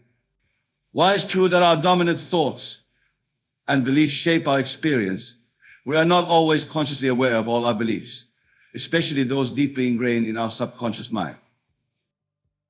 Moreover, we are part of a collective consciousness, and sometimes events occur that reflect collective beliefs rather than individual ones. The key is not to blame yourself for undesired circumstances, but to recognize that you always have the power to choose your response to any situation. Instead of asking, why did this happen to me? Ask, what can I learn from this? How can I use this experience for my growth? This shift in perspective transforms challenges into opportunities for evolution and self-discovery. Remember, every experience, whether perceived as positive or negative, is an opportunity to know yourself more deeply and to consciously choose who you want to be. In this way, even seemingly negative experiences can be transmuted into catalysts for personal growth. Now let us delve into the concept of persistence. Personal growth is not always a smooth, linear process. There will be times when you feel as if nothing is changing, when your desired reality seems far away. It is in these moments that persistence becomes crucial. Persistence doesn't mean forcing or struggling. It means maintaining your assumption regardless of appearances. It means continuing to live from the end, even when the outer world hasn't yet caught up with your inner reality. Think of it like planting a seed. Once you plant a seed, you don't dig it up every day to check if it's growing. You trust in the natural process of growth. You continue to water it and provide the right conditions, knowing that due time it will sprout and flourish. Similarly, once you plant the seed of your desire in your consciousness through your imaginal acts, you must have faith in the process. Continue to nurture it with your attention and emotion, but release the anxiety about when or how it will manifest. This release, this letting go, is not indifference. It is deep trust in the perfect unfolding of your desire. It is the confident expectation of a child on Christmas Eve, knowing that their gifts will be there in the morning. As you persist in your assumption, as you continue to live from the state of your wish fulfilled, you will begin to notice changes. At first, they may be subtle, a shift in your mood, a new idea, an unexpected opportunity. These are signs that your outer world is beginning to conform to your inner state. Celebrate these signs, no matter how small they may seem. Your gratitude and excitement will further amplify the manifestation process. But don't become attached to these specific signs. Keep your focus on the end result, on the complete fulfillment of your desire. Now I want to address a common pitfall in personal growth, the trap of constantly seeking outside yourself for answers or validators. While books, teachers, and techniques can be valuable tools, true transformation always comes from within. You are the operant power in your life. No one else can do your imagining for you. No one else can assume your desired state for you. The power to change your life lies within your own consciousness. This is why I often say, go within. All the wisdom of the universe, all the power you need to transform your life is already within you. Your task is not to acquire something new, but to awaken to what you already are. When you go within, when you quiet the chatter of the external world and listen to the voice of your own being, you tap into an infinite source of wisdom and power. This is the essence of meditation and contemplation, not to achieve some special state, but to become aware of your true nature. In this state of inner quietude, you may receive insights for inspirations. Trust these. Act on them. They are your inner guidance leading you towards the fulfillment of your desires. Remember, the outer world is a reflection of your inner state. As you cultivate inner peace, clarity, and joy, your outer world will inevitably reflect these qualities back to you. This is why personal growth is the most powerful way to change your life circumstances. Now let us talk about the importance of living in the present moment. Many people postpone their happiness, thinking I'll be happy when I get that job or find that relationship or achieve that goal. But this is a trap, my friends. It keeps you always chasing, never arriving. The secret is to find joy in the present moment, even as you work towards your desires. Remember, your point of power is always in the present. It is only in the now that you can choose your thoughts, feel your emotions, and take inspired action. Moreover, when you learn to enjoy the journey, to find satisfaction in the process of growth itself, you open yourself to even greater possibilities. You become detached from specific outcomes, which paradoxically makes those outcomes more likely to manifest. This doesn't mean you abandon your desires or become complacent. It means you trust in the perfect unfolding of your life, knowing that every moment is bringing you closer to the full expression of your true self. As we near the end of our discussion, I want to emphasize the importance of taking inspired action. While the inner work of imagination and assumption is crucial, it must be paired with outer action for full manifestation. However, this action comes from a different place than conventional goal setting or striving. It comes from a place of alignment with your assumed state, when you truly live from the end, when you fully embody the consciousness of your desire fulfilled. You will be naturally inspired to take the right actions at the right times.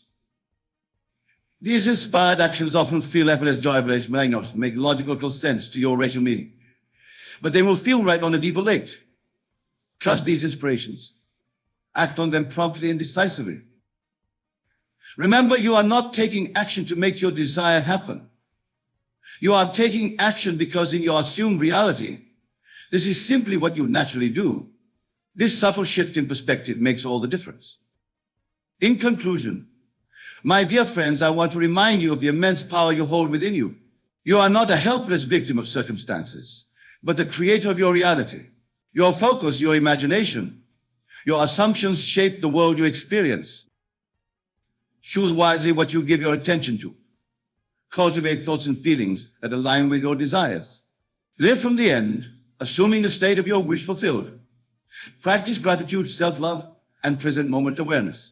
Take inspired action from a place of alignment and joy. And above all, persist. Persist in your assumption, persist in your faith, persist in your knowledge that what you seek is already yours in consciousness.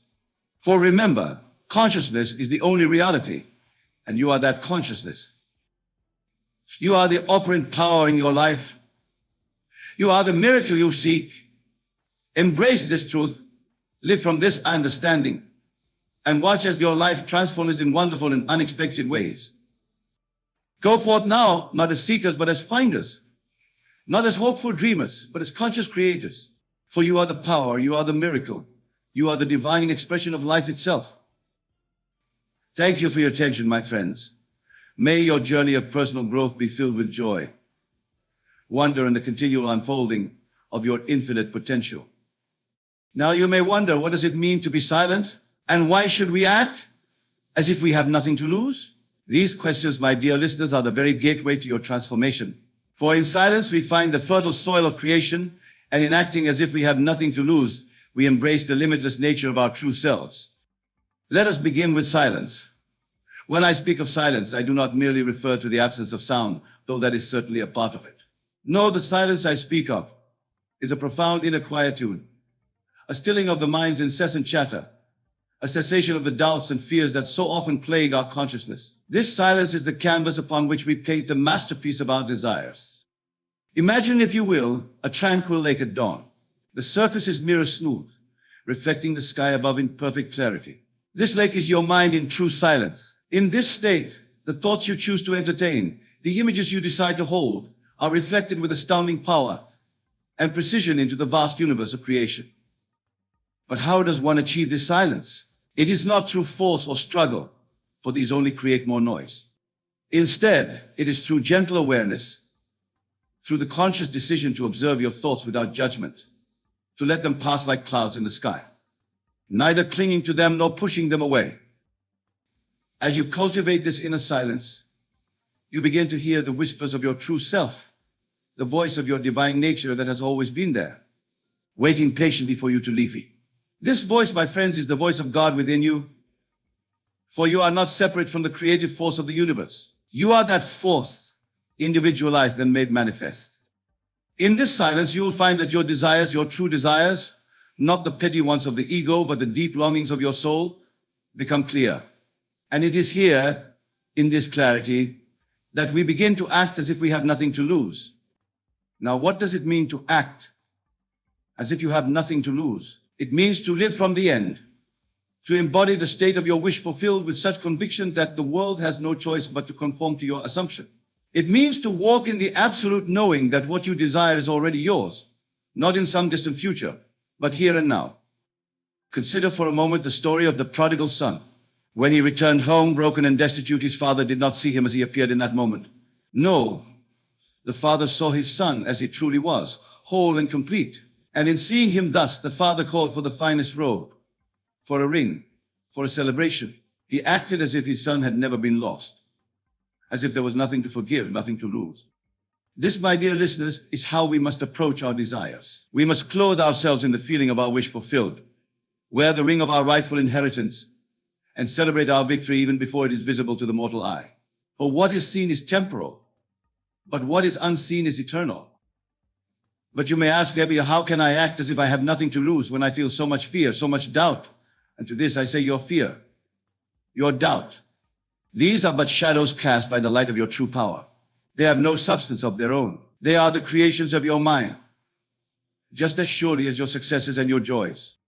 To act as if you have nothing to lose is to recognize that in truth, you have nothing to lose but your limitations. You have nothing to lose but your false beliefs about who you are and what you're capable of. You have nothing to lose but the chains you've placed upon yourself.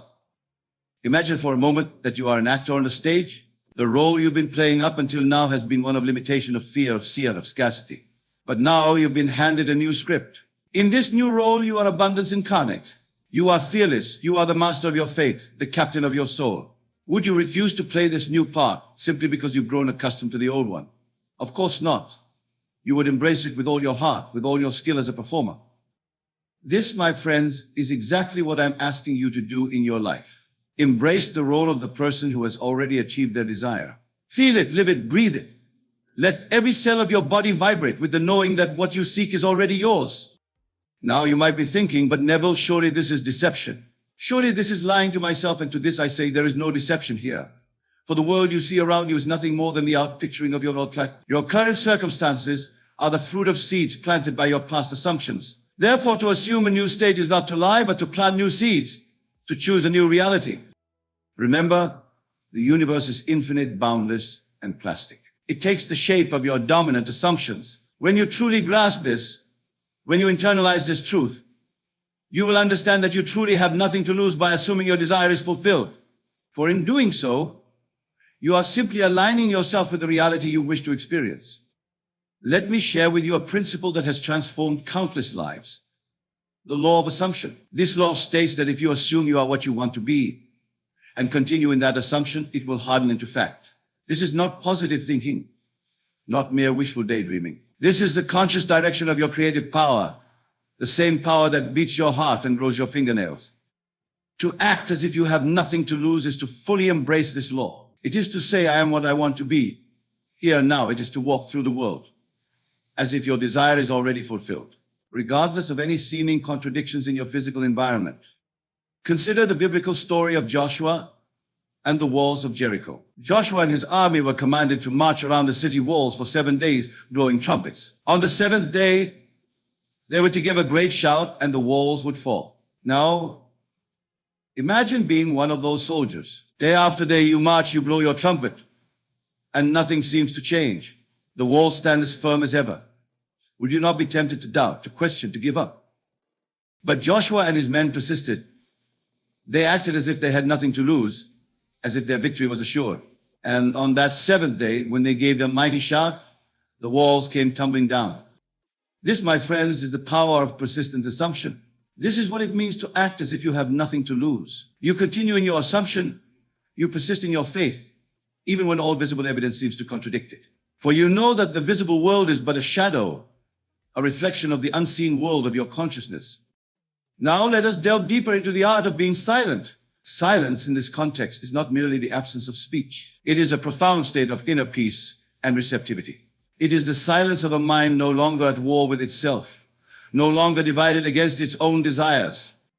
In this silence, you become acutely aware of the thoughts that pass through your mind. You begin to notice the habitual patterns of thinking that have shaped your life up to this point. And in this noticing, you gain the power to choose differently. For many of us, our minds are like a crowded marketplace full of competing voices, each clamoring for attention.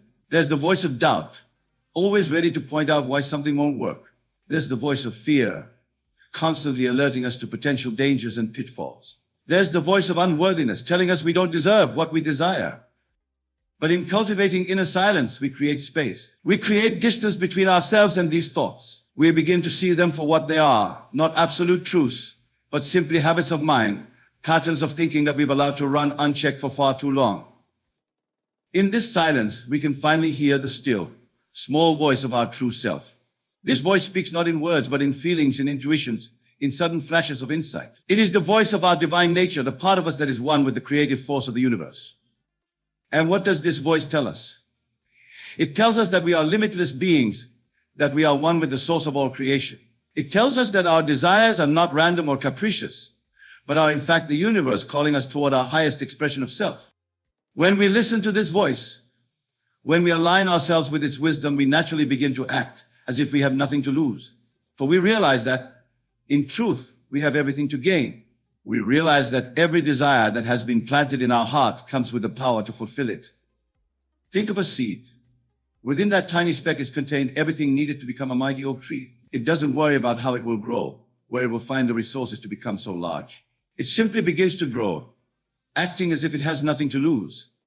You, my dear listeners, are like that seed. Within you is contained everything you need to become the person you desire to be, to achieve everything you wish to achieve. Your job is not to figure out how it will happen, but simply to begin growing, to begin assuming the state of your wish fulfilled.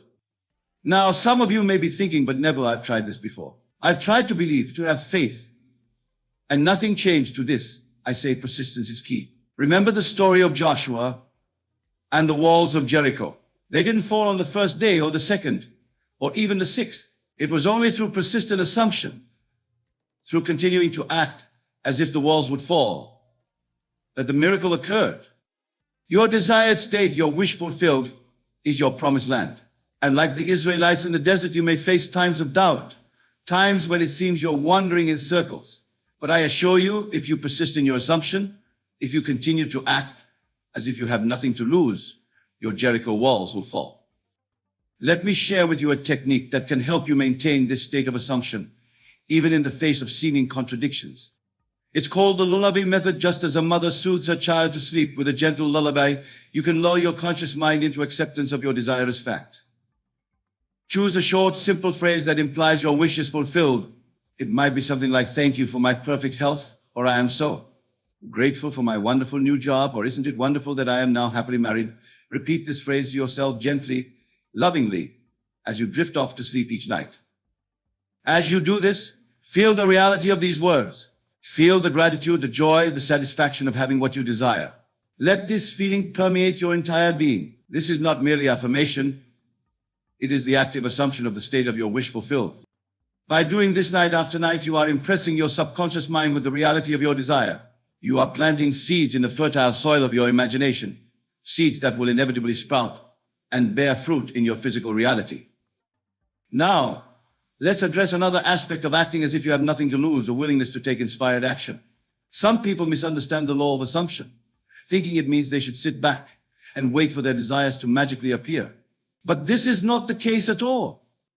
When you truly assume the state of your wish fulfilled, when you fully embody the person who has what you desire, you will naturally be moved to take actions in alignment with that state. These actions may not always be what you expect, and they may not always be comfortable, but they will always be in service of your assumption. For example, if you are assuming the state of being a successful business owner, you might feel inspired to attend networking events, to reach out to potential clients, to study successful business strategies. These actions arise naturally from your assumed state. You're not forcing yourself to do them out of a sense of obligation or fear.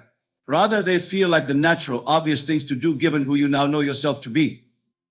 This is what it means to act as if you have nothing to lose. You take inspired action without attachment to the outcome, without fear of failure or rejection. For you know that your assumption, your inner conviction, is the true creative force. The actions you take are simply allowing that inner reality to express itself in the outer world. Remember, the outer world is plastic fluid, constantly changing in response to your inner state.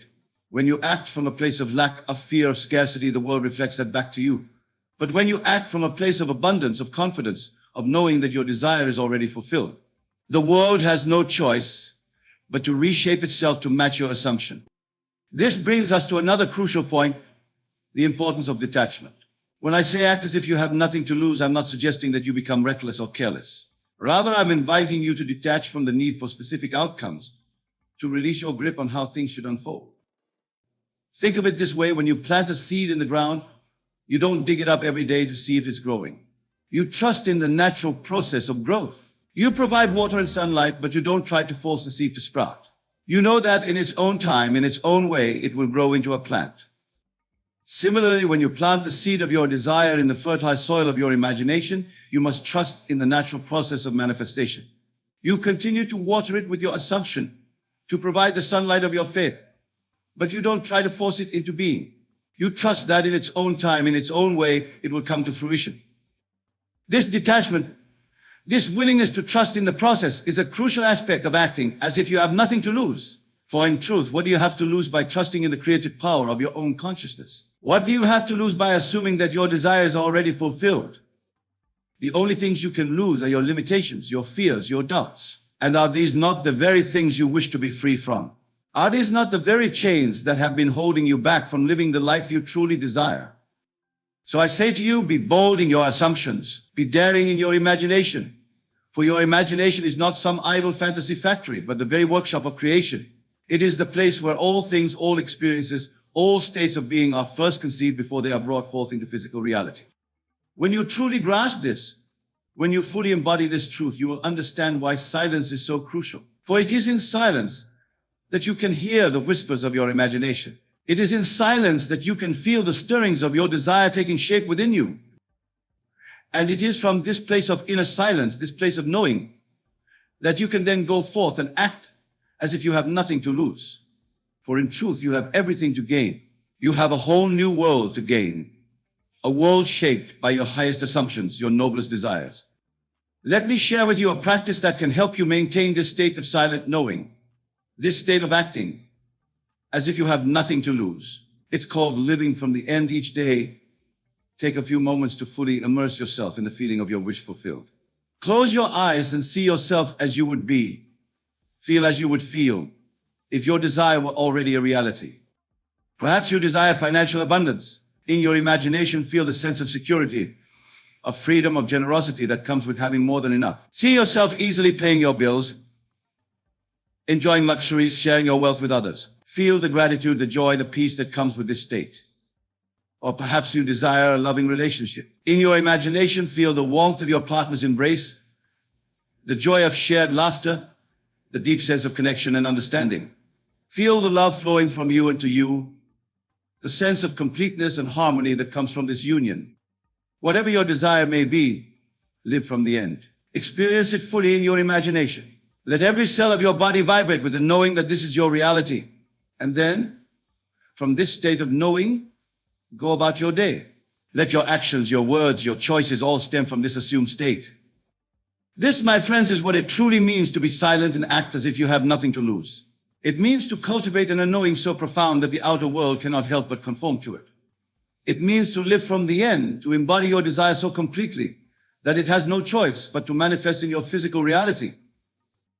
Now, some of you may be wondering, but Neville, what about the challenges, the obstacles, the setbacks that we inevitably face in life? How can we maintain this state of assumption in the face of seeming failure or disappointment?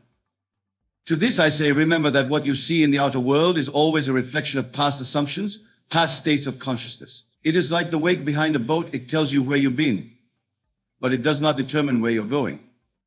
When you encounter challenges or setbacks, see them for what they truly are. Opportunities to strengthen your assumption, to deepen your faith in the creative power of your consciousness. Instead of allowing these experiences to shake your conviction, use them as fuel to more firmly establish yourself in the state of your wish fulfilled. For example, if you're assuming the state of perfect health and you experience a bout of illness, don't see this as a failure of your assumption. Instead, see it as the old state of consciousness playing itself out, clearing the way for your new, healthier state to fully establish itself. Use this experience to more firmly anchor yourself in the feeling of perfect health. This is what it means to act as if you have nothing to lose. It means to hold fast to your assumption regardless of outer appearances. It means to know with unshakable certainty that your inner state is the only true reality and that the outer world must inevitably conform to it. Remember, the outer world is like a shadow. It has no substance, no reality of its own. It simply reflects the light of your consciousness. Change your consciousness, and the shadow must change. This is an immutable law of creation. So I say to you, be silent, still the noisy chatter of your mind. Listen to the voice of your true self, the voice of your divine nature, and from this place of inner silence, act as if you have nothing to lose. For in truth, you have everything to gain. You are not a helpless victim of circumstances. You are not at the mercy of outside forces. You are the operant power in your world. You are the author of your life story. Every experience, every circumstance, every person in your life is there because you have assumed them into being. Realize this truth. Embody this truth. Live from this truth and watch as your world transforms before your very eyes. In conclusion, my dear friends, I urge you to embrace this powerful principle. Be silent and act as if you had nothing to lose. Cultivate that inner silence, that state of receptivity where you can hear the whispers of your true self. And from that place of knowing, go forth boldly, assuming the state of your wish fulfilled. Remember, you are not seeking to change the world. You are seeking to change yourself. And as you change, the world must change with you. For you and the world are one. You are the world pushed out. So dream boldly. Assume daringly. Act confidently. For you truly have nothing to lose but your limitations and everything to gain. A whole new world shaped by your highest assumptions and noblest desires. Go forth, my friends, and create the life you've always dreamed of. For you are the architects of your own destiny, the creators of your own reality. Be silent and act as if you have nothing to lose. For in this silence, in this assumption, lies the key to all that you desire. Thank you. And may your imagination be filled with wonders beyond measure.